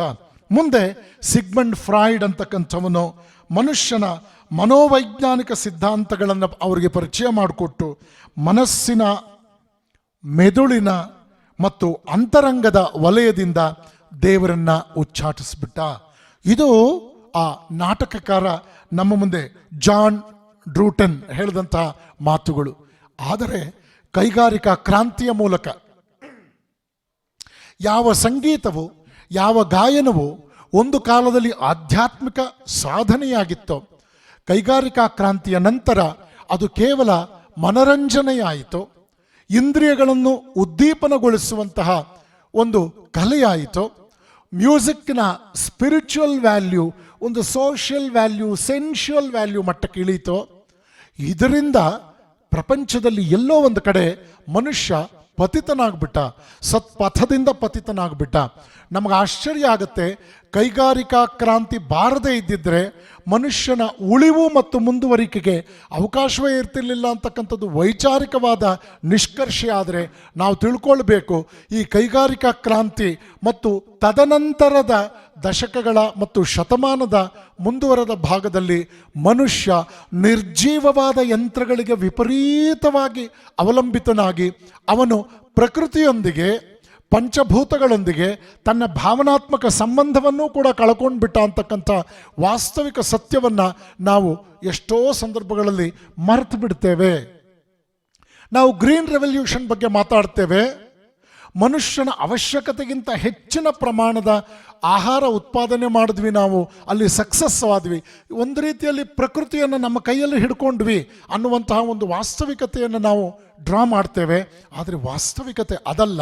ಮನುಷ್ಯ ತನ್ನ ಪ್ರಪಂಚದಲ್ಲಿರ್ತಕ್ಕಂಥ ಭೂಪ್ರದೇಶದಲ್ಲಿ ತಾನು ಬೆಳೆಯುವಂತಹ ಆಹಾರ ಪದಾರ್ಥಗಳು ಜಗತ್ತಿನಲ್ಲಿ ಇರ್ತಕ್ಕಂಥ ಜನಸಂಖ್ಯೆಗೆ ಅದು ಸಾಕಾಗೋದಿಲ್ಲ ಅನ್ನೋ ಕಾರಣಕ್ಕೆ ಅವನು ಕೃತಕವಾದ ಗೊಬ್ಬರಗಳನ್ನು ಬಳಸಿ, ರಾಸಾಯನಿಕಗಳನ್ನು ಬಳಸಿ ಹೆಚ್ಚಿನ ಪ್ರಮಾಣದಲ್ಲಿ ಆಹಾರ ಸಾಮಗ್ರಿಗಳನ್ನು ಉತ್ಪತ್ತಿ ಮಾಡ್ದ ಅನ್ನೋದು ಬುದ್ಧಿಗೆ ಸಂಬಂಧಪಟ್ಟ ವಿಷಯವಾಯಿತು, ವಿವೇಕಕ್ಕೆ ಸಂಬಂಧಪಟ್ಟ ವಿಷಯವಲ್ಲ.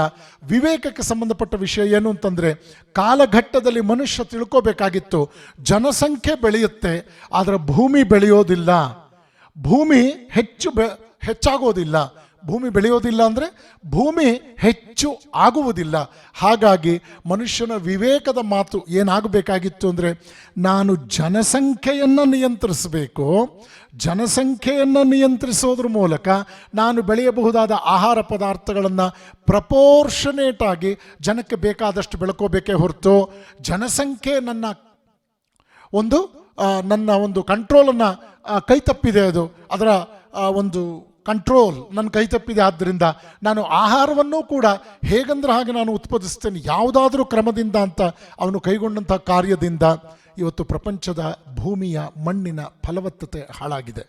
ಇದು ವಾಸ್ತವಿಕ ಸತ್ಯ. ಹಾಗಾಗಿ ಶ್ರೀರಾಮಕೃಷ್ಣರು ಕೇವಲ ಶಾರೀರಿಕವಾದ, ಬೌದ್ಧಿಕವಾದ ಹಂತಕ್ಕೆ, ಮಾನಸಿಕವಾದ ಹಂತಕ್ಕೆ ವಿಕಾಸವನ್ನು ಅವರು ಸೀಮಿತಗೊಳಿಸಲಿಲ್ಲ.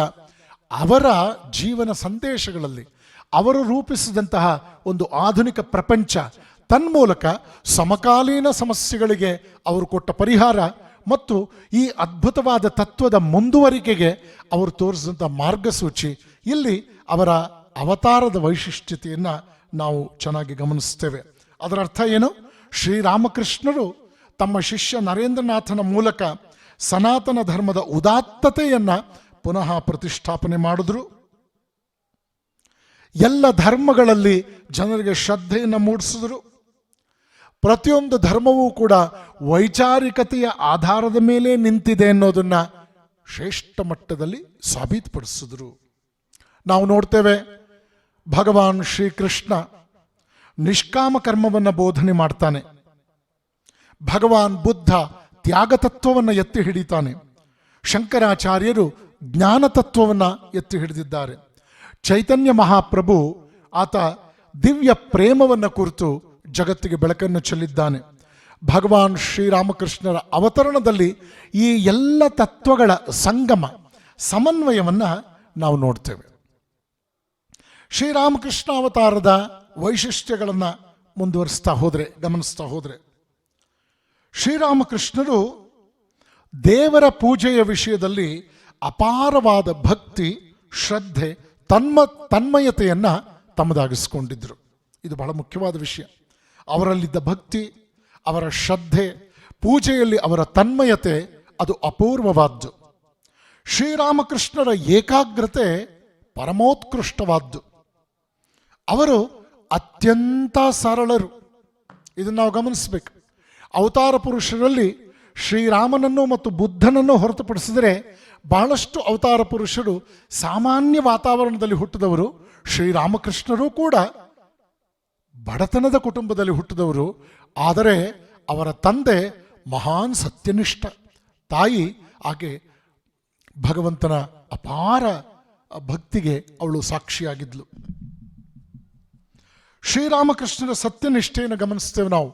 ಕೊಟ್ಟ ಮಾತನ್ನು ಎಂದೂ ಕೂಡ ಅವರು ತಪ್ಪಲಿಲ್ಲ. ಒಂದು ಕಡೆ ತಮ್ಮ ಉಪನಯನದಲ್ಲಿ ಮನೆ ಕೆಲಸದವಳಾದ ಧನಿಯಿಂದ ಪ್ರಥಮ ಭಿಕ್ಷೆಯನ್ನು ಸ್ವೀಕರಿಸ್ತೀನಿ ಅಂತ ಅವರು ಮಾತು ಕೊಟ್ಟಿದ್ದು ಸತ್ಯ. ಮತ್ತೊಂದು ಕಡೆ ವ್ಯಾಜ್ಯವಾಡಿದಂತಹ ಹೃದಯ ರಾಮ ತನ್ನ ಪರವಾಗಿ ನೀನು ಸಾಕ್ಷಿ ಹೇಳಬೇಕು ಅಂತ ತನ್ನ ಸೋದರ ಮಾವ ಶ್ರೀರಾಮಕೃಷ್ಣರನ್ನು ಕರೆದಾಗ ಸತ್ಯಾಸತ್ಯತೆಯನ್ನು ಸ್ಪಷ್ಟವಾಗಿ ತಿಳಿದಂತಹ ರಾಮಕೃಷ್ಣರು ಹೇಳ್ತಾರೆ, ಹೃದಯ ನಿನ್ನಿಂದ ತಪ್ಪಾಗಿದೆ, ನಾನು ನಿನ್ನ ಪರವಾಗಿ ನಿಲ್ಲೋಕ್ಕಾಗೋದಿಲ್ಲ, ನಿನ್ನದೇ ತಪ್ಪು ಅಂತ ನಾನು ಕೋರ್ಟ್ಗೆ ಬಂದು ಸಾಕ್ಷಿ ಹೇಳ್ತೇನೆ ಅನ್ನೋಷ್ಟು ಮಟ್ಟಿಗೆ ರಾಮಕೃಷ್ಣರಲ್ಲಿ ಸತ್ಯನಿಷ್ಠೆಯನ್ನು ನಾವು ಗಮನಿಸ್ತೇವೆ. ಇಂತಹ ಉದಾಹರಣೆಗಳು ನೂರಾರು. ತಮ್ಮನ್ನ ದರ್ಶನ ಮಾಡೋದಕ್ಕೆ ಬಂದಂತಹ ಒಬ್ಬ ಚಕ್ರವರ್ತಿಯನ್ನು ನೋಡಿ ರಾಮಕೃಷ್ಣರು ಹೇಳ್ತಾರೆ, ನಿನ್ನನ್ನು ನೋಡಿದ್ರೆ ಬಹುಶಃ ಸೌರೀಂದ್ರ ಅನಿಸುತ್ತೆ. ಅವನನ್ನು ನೋಡಿದಾಗ ಶ್ರೀರಾಮಕೃಷ್ಣರು ಹೇಳ್ತಾರೆ, ನಿನ್ನನ್ನು ನೋಡಿದ್ರೆ ನನಗೆ ಚಕ್ರವರ್ತಿ ಅಂತ ಅನಿಸೋದಿಲ್ಲ ಕರೆಯೋದಕ್ಕೆ, ಆದ್ದರಿಂದ ನಿನ್ನ ಹೆಸರು ಹಿಡಿದೇ ನಾನು ಕರೀತೇನೆ ಅಂತ ಹೇಳಿ ರಾಮಕೃಷ್ಣರು ಚಕ್ರವರ್ತಿಯನ್ನು ಕೂಡ ಅವನ ಹೆಸರು ಹಿಡಿದು ಕರೀತಾರೆ. ಇನ್ನು ಶ್ರೀರಾಮಕೃಷ್ಣರಲ್ಲಿ ವೈಚಾರಿಕತೆ ಅಂತಕ್ಕಂಥದ್ದು ಅದ್ಭುತವಾಗಿತ್ತು. ಅವರು ಮತ್ತೆ ಮತ್ತೆ ಹೇಳ್ತಾ ಇದ್ದಂತಹ ಮಾತೇನು ಅಂತಂದರೆ, ನಿಜವಾಗಿಯೂ ವೈಚಾರಿಕತೆ ಮನುಷ್ಯನಲ್ಲಿ ವೃದ್ಧಿಯಾದದ್ದೇ ಆದರೆ ಅವನು ಹೆಚ್ಚು ಹೆಚ್ಚು ಆಧ್ಯಾತ್ಮಿಕ ವ್ಯಕ್ತಿಯಾಗುತ್ತಾನೆ. ಇವತ್ತು ಪ್ರಪಂಚದಲ್ಲಿ ಬಹಳ ತಪ್ಪಾಗಿ ನಾವು ನೋಡ್ತಾ ಇದ್ದೇವೆ. ವಿಚಾರವಂತರು ಧರ್ಮ ಆಧ್ಯಾತ್ಮದಿಂದ ದೂರ ಸರಿತಾ ಇದ್ದಾರೆ. ಇದನ್ನು ಗಮನಿಸಬೇಕು ನಾವು. ಶ್ರೀರಾಮಕೃಷ್ಣರು ಹೇಳ್ತಾ ಇದ್ದಾರೆ, ಮನುಷ್ಯ ವಿಚಾರವಂತನಾದಷ್ಟು ಕೂಡ, ಮನುಷ್ಯ ನಿಜವಾದ ಅರ್ಥದಲ್ಲಿ ವಿಚಾರವಂತನಾದಷ್ಟು ಕೂಡ ಅವನು ಆಧ್ಯಾತ್ಮಿಕ ವ್ಯಕ್ತಿಯಾಗಿರ್ತಾನೆ. ಶ್ರೀರಾಮಕೃಷ್ಣರು ಮೂರ್ತ ರೂಪದ ಉಪಾಸನೆಯನ್ನು ಸಮ್ಮತಿಸಿದ್ರು, ಅಮೂರ್ತ ರೂಪದ ಉಪಾಸನೆಯನ್ನು ಕೂಡ ಅವರು ಸಮ್ಮತಿಸಿದ್ರು. ಅಲ್ಪ ಸತ್ಯದಿಂದ ಪೂರ್ಣ ಸತ್ಯಕ್ಕೆ ಮನುಷ್ಯ ಪ್ರಯಾಣಿಸ್ತಾನೆ. ಆದ್ದರಿಂದ ಆಧ್ಯಾತ್ಮಿಕ ಸಾಧನಾ ಪಥದಲ್ಲಿ ಮೂರ್ತಿ ಪೂಜೆ ಅಂತಕ್ಕಂಥದ್ದು ಪ್ರಾರಂಭಿಕ ಹಂತ. ಅಲ್ಲಿಂದಲೇ ಅಮೂರ್ತ ಉಪಾಸನೆಯ ಕಡೆಗೆ ನಾವು ಹೋಗಬೇಕು. Man should move from known to unknown ಅಂತ ಮುಂದೆ ವಿವೇಕಾನಂದರು ಏನು ಹೇಳಿದ್ರು ಅದನ್ನು ರಾಮಕೃಷ್ಣರು ಈ ರೀತಿ ಹೇಳ್ತಾ ಇದ್ದಾರೆ. ಆ ನಿಟ್ಟಿನಲ್ಲಿ ಮೂರ್ತ ರೂಪದ ಉಪಾಸನೆ ಮತ್ತು ಅಮೂರ್ತ ರೂಪದ ಉಪಾಸನೆ ಎರಡನ್ನೂ ಕೂಡ ಶ್ರೀರಾಮಕೃಷ್ಣರು ಸಮ್ಮತಿಸಿದ್ದಾರೆ. ಶ್ರೀರಾಮಕೃಷ್ಣರ ಈ ವೈಚಾರಿಕತೆಯನ್ನು ಕಂಡು ಮುಂದೆ ಸ್ವಾಮಿ ವಿವೇಕಾನಂದರು ಜಗತ್ತಿನಾದ್ಯಂತ ಮೊಳಗಿಸಿದಂತಹ ಒಂದು ಗುಡುಗಿದಂತಹ ಸತ್ಯ ಏನು ಗೊತ್ತಾ? ಬುದ್ಧಿಜೀವಿಗಳನ್ನು ಗಮನದಲ್ಲಿಟ್ಕೊಂಡು ಅವರು ಈ ಮಾತನ್ನು ಹೇಳಿದ್ದು, carry your rationalism to its end. Don't be a partial rationalist, be a complete rationalist. ಇದನ್ನು ನಾವು ಗಮನಿಸಬೇಕು. ಎಷ್ಟೋ ಸಂದರ್ಭಗಳಲ್ಲಿ ಯಾವುದೋ ಒಂದು ಹಂತದಲ್ಲಿ ನಮ್ಮ ವೈಚಾರಿಕತೆ ನಿಂತು ಹೋಗ್ಬಿಡುತ್ತೆ.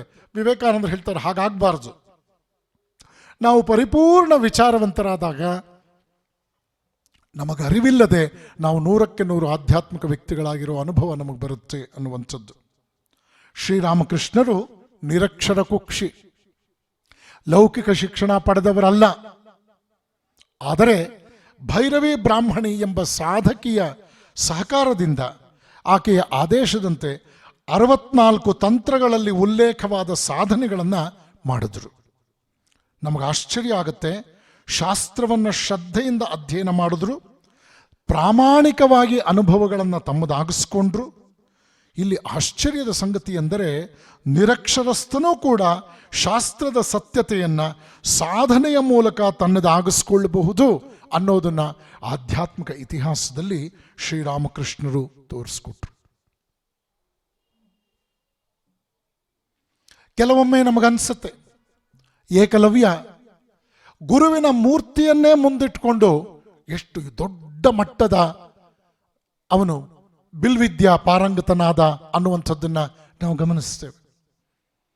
ಇಲ್ಲಿ ಶ್ರದ್ಧೆ ಮತ್ತು ಬದ್ಧತೆಯನ್ನು ವಿಶೇಷವಾಗಿ ಒತ್ತು ನೀಡಲಾಗಿದೆ. ಇದನ್ನು ಗಮನಿಸಿದಾಗ ತತ್ವಜ್ಞಾನಿ ಗಯಟೆಯ ಮಾತೊಂದು ನೆನಪಾಗುತ್ತೆ. ಆತ ಹೇಳ್ತಾನೆ, ಆಲೋಚನಾಶೀಲನಾದ ಮನುಷ್ಯನ ಆನಂದ ಅಂತಕ್ಕಂಥದ್ದು ಇರೋದು ಶೋಧಿಸುವಷ್ಟು ಶೋಧಿಸುವುದರಲ್ಲಿ ಮತ್ತು ಶೋಧಿಸಲಾರದೆ ಇರುವುದರ ಮುಂದೆ ಮಣಿಯುವುದರಲ್ಲಿ ಅಂತ. ಅಂದರೆ ಇಲ್ಲಿ ನೇರವಾಗಿ ರಿಯಾಲಿಟಿ ಸೆಂಟರ್ಡ್ ಅನ್ನೋ ತತ್ವ ಇದೆ. ಇದರ ಅರ್ಥ ಏನು? ನಮಗೆ ಎಷ್ಟು ಶೋಧನೆ ಮಾಡೋದಕ್ಕೆ ಸಾಧ್ಯ ಇದೆಯೋ ಅಷ್ಟನ್ನು ಶೋಧಿಸಿ ಆನಂದ ಪಡಬೇಕು. ನನಗೆ ಅರ್ಥವಾಗದಲೇ ಇರ್ತಕ್ಕಂಥ ವಿಷಯದಲ್ಲಿ ಉಡಾಫೆಯಂತೆ ಮಾತನಾಡಬಾರ್ದು, ಲಘುವಾಗಿ ಮಾತನಾಡಬಾರ್ದು. ಅದು ಸತ್ಯಕ್ಕೆ ದೂರ, ಅದು ಸತ್ಯ ಇಲ್ಲ, ಸತ್ಯವಲ್ಲ ಅಂತ ಹೇಳಿ ಲಾಜಿಕಲ್ ಕನ್ಕ್ಲೂಷನಿಗೆ ಹೋಗಬಾರ್ದು. ತನಗೆ ಶೋಧಿಸೋದಕ್ಕೆ ಸಾಧ್ಯವಾದದ್ದನ್ನು ಆನಂದಿಸಲಿ, ಶೋಧಿಸೋದಕ್ಕಿನ್ನೂ ಸಾಧ್ಯವಾಗಬೇಕಾಗಿರೋದ್ರ ಬಗ್ಗೆ ವಿಧೇಯತೆಯಿಂದ ಸಾಧನಾಪರನಾಗಿ ಮುಂದಿನ ಹೆಜ್ಜೆಗಳನ್ನು ಇಡಲಿ ಅಂತಕ್ಕಂಥ ಒಂದು ಸತ್ಯ ಸಂಗತಿ. ಶ್ರೀರಾಮಕೃಷ್ಣರ ಅವತರಣಕ್ಕೆ ಹೆಚ್ಚಿನ ಒಂದು ವೈಶಿಷ್ಟ್ಯತೆ ಬರೋದು ಅವರ ಬೋಧನೆಗಳಲ್ಲಿ ಇರ್ತಕ್ಕಂಥ ನಿಖರತೆಯಿಂದ. ಇದು ಎಷ್ಟು ನಮ್ಮ ಮನಸ್ಸಿಗೆ ಆಪ್ಯಾಯಮಾನವಾಗುತ್ತೆ ಅನ್ನೋದನ್ನು ಕಂಡಾಗ ಸಾಮಾನ್ಯನೂ ಕೂಡ, ನಿರಕ್ಷರ ಕುಕ್ಷಿಯೂ ಕೂಡ ಶ್ರೀರಾಮಕೃಷ್ಣರ ಬೋಧನೆಗಳಿಂದ ಸಾಕಷ್ಟು ಪ್ರಭಾವಿತನಾಗೋದಕ್ಕೆ ಅವಕಾಶ ಇದೆ. ನೋಡಿ, ಅವ್ರು ಹೇಳಿದ ಮಾತು ಎಷ್ಟು ಚೆನ್ನಾಗಿದೆ. ಮಾನವ ಜೀವನದ ಧ್ಯೇಯ ಭಗವತ್ ಸಾಕ್ಷಾತ್ಕಾರ. ಮನುಷ್ಯ ಜನ್ಮ ಅತ್ಯಂತ ದುರ್ಲಭವಾದ್ದು, ಅಪರೂಪವಾದದ್ದು. ಬಹಳ ಕಷ್ಟಪಟ್ಟ ನಂತರ ಮನುಷ್ಯ ಜನ್ಮ ಸಿಗುತ್ತೆ. ವಿಜ್ಞಾನ ಕೂಡ ಒಪ್ಕೊಳ್ಳುತ್ತೆ, ಹೋಮೋಸೇಪಿಯನ್ ಹಂತ ಏಕಾಏಕಿ ಸಿಗೋದಿಲ್ಲ ಅಂತ. ಮನುಷ್ಯ ಜೀವನದ ಧ್ಯೇಯ ಧನಾರ್ಜನೆ ಅಲ್ಲ, ಭಗವತ್ ಸೇವೆ. ಭಗವತ್ ಸೇವೆಯನ್ನು ಮಾಡೋದಕ್ಕೆ ಕಣ್ಣು ತೆರೆದು ಜಗತ್ತನ್ನು ನೋಡು ಅಂದ್ರು ನರೇಂದ್ರನಿಗೆ ಶ್ರೀರಾಮಕೃಷ್ಣರು. ಭಗವತ್ ಸೇವೆ ಮಾಡೋದಕ್ಕೆ ಸುರೇಂದ್ರನಾಥ ಮಿತ್ರನಿಗೆ ಹೇಳಿದ್ರು, ಬ್ರಹ್ಮಚಾರಿಗಳು ಸಾಧಕರು ಆದ ಈ ಯುವಕರನ್ನ ನಿನ್ನ ಮನೆಗೆ ಕರೆಸಿ ಒಂದು ತುತ್ತು ಊಟ ಹಾಕು, ಸಾಧಕರಿಗೆ ಒಂದು ತುತ್ತು ಊಟ ಹಾಕಿದ್ರೆ ನಿನ್ನ ಪುಣ್ಯ ಪ್ರಾಪ್ತಿಯಾಗತ್ತೆ ಎಂದರು. ಒಬ್ಬೊಬ್ಬ ವ್ಯಕ್ತಿಗೂ ಕೂಡ ತನ್ನದೇ ರೀತಿಯಲ್ಲಿ ಶ್ರೀರಾಮಕೃಷ್ಣರು ಭಗವತ್ ಸೇವೆಗೆ ಅವಕಾಶ ಮಾಡಿಕೊಟ್ರು, ಮಾರ್ಗದರ್ಶನ ಕೊಟ್ಟರು. ಜಗತ್ತು ಅಂತಕ್ಕಂಥದ್ದು ಭಗವಂತನ ಐಶ್ವರ್ಯ. ಭಗವಂತನ ಐಶ್ವರ್ಯ ಕಣ್ಣು ಕೋರೈಸುವಂಥದ್ದು. ಈ ಐಶ್ವರ್ಯದ ಹಿಂಬಾಲಕರಾಗಿ ಹೋಗಿ ನಾವು ಭಗವಂತನನ್ನೇ ಮರೆತು ಬಿಡಬಾರದು. ಅಂತರಂಗವನ್ನೇ ಮರೆತು ಬಹಿರಂಗದಲ್ಲಿ ನಾವು ಸರ್ವಸ್ವವನ್ನೂ ಕೂಡ ನಮ್ಮ ಸುಖದ ವಸ್ತು ಅನ್ನೋ ಅದೊಂದು ಸೋಪಾನವೋ ಎಂದೆಣಿಸ್ಕೊಂಡು ಜಗತ್ತಿನಲ್ಲಿ ನಾವು ಅಂತರಂಗವನ್ನು ಮರೆತು ಬಹಿರಂಗದಲ್ಲಿ ಸುಖವಾಗಿರೋದಕ್ಕೆ ಸಾಧ್ಯ ಇಲ್ಲ. ಶ್ರೀರಾಮಕೃಷ್ಣರು ಅಂತರಂಗ ಮತ್ತು ಬಹಿರಂಗ ಇವೆರಡೂ ಕೂಡ ಸಮತೋಲನದಲ್ಲಿ ಸಾಗಬೇಕು ಅನ್ನೋದನ್ನು ಜಗತ್ತಿಗೆ ಪರಿಚಯ ಮಾಡಿಕೊಟ್ರು. ಅಷ್ಟೇ ಅಲ್ಲ, ಒಂದೇ ನಾಣ್ಯದ ಎರಡು ಮುಖಗಳು ಎಂಬಂತೆ ನರೇಂದ್ರನಿಗೆ ತಿಳುವಳಿಕೆ ಹೇಳಿದ್ರು. ನೀನು ಆಂತರ್ಯದಲ್ಲಿ ಏನು ನೋಡ್ತೀಯೋ ಕಣ್ಣು ಮುಚ್ಚಿಕೊಂಡು, ಕಣ್ಣು ತೆರೆದು ಕೂಡ ಅದೇ ಪರಮಾತ್ಮನ ಸೃಷ್ಟಿಯನ್ನು ನೋಡ್ತೀಯ ಅನ್ನೋ ತಿಳುವಳಿಕೆಯನ್ನು ಕೊಟ್ಟರು. ಇದು ಜಗತ್ತಿಗೊಂದು ವಿನೂತನ ತತ್ವ. ಶ್ರೀರಾಮಕೃಷ್ಣರ ಮಾನುಷ ಪ್ರೇಮವನ್ನು ಗಮನಿಸೋಣ. ಅವ್ರು ಹೇಳ್ತಾರೆ, ಯಾರನ್ನೂ ಪಾಪಿಗಳು ಎನ್ನಬೇಡಿ, ಇತರರನ್ನ ಪಾಪಿ ಅನ್ನೋದೇ ಮಹಾಪಾಪ. ಮನುಷ್ಯ ಪಾಪ ಕಾರ್ಯ ಮಾಡಬಹುದು. ಅವನು ತನ್ನ ಜೀವನದ ವಿಕಾಸದ ಮೂಲಕ, ತನ್ನ ಜೀವನದ ಆಚರಣೆಗಳ ಮೂಲಕ, ನಡೆನುಡಿಗಳ ಮೂಲಕ ಸಂಸ್ಕರಣ ಪಡ್ಕೊಳ್ಬೇಕು. ತನ್ಮೂಲಕ ಅವನು ಶುದ್ಧೀಕರಣಕ್ಕೆ ಬದ್ಧನಾಗಬೇಕು. ಆದರೆ ಅವನು ತನ್ನ ಉದ್ಧಾರವನ್ನು ತನ್ನ ರೀತಿಯಲ್ಲೇ ಕಂಡುಕೊಂಡು ವಿಕಸನಗೊಳ್ಬೇಕೇ ಹೊರತು ಜನ ಮತ್ತೊಬ್ಬರನ್ನ ಟಾರ್ಗೆಟ್ ಮಾಡಿ ಇವನು ಪಾಪಿ ಅಂತ ಅವನನ್ನು ಗುರುತಿಸಬಾರದು. ಇತರರನ್ನ ಪಾಪಿ ಅನ್ನುವಂಥದ್ದೇ ಮಹಾಪಾಪ ಅಂತ ಶ್ರೀರಾಮಕೃಷ್ಣರು ಹೇಳ್ತಾರೆ. ಸರ್ವಭೂತಗಳಲ್ಲಿಯೂ ಪರಮಾತ್ಮನೇ ಇದ್ದಾನೆ. ಆದರೂ ಒಳ್ಳೆಯವರೊಂದಿಗೆ ನಾವು ಹೆಚ್ಚು ಹೆಚ್ಚು ಬೆರೆಯಬೇಕು. ದುಷ್ಟರಿಂದ ಸಾಧ್ಯವಾದಷ್ಟು ದೂರ ಇರಬೇಕು. ಅಸಾಧು ಅಭಕ್ತರೊಂದಿಗೆ ವ್ಯವಹರಿಸಬಾರದು, ಸ್ನೇಹ ಬೆಳೆಸಲೂಬಾರದು.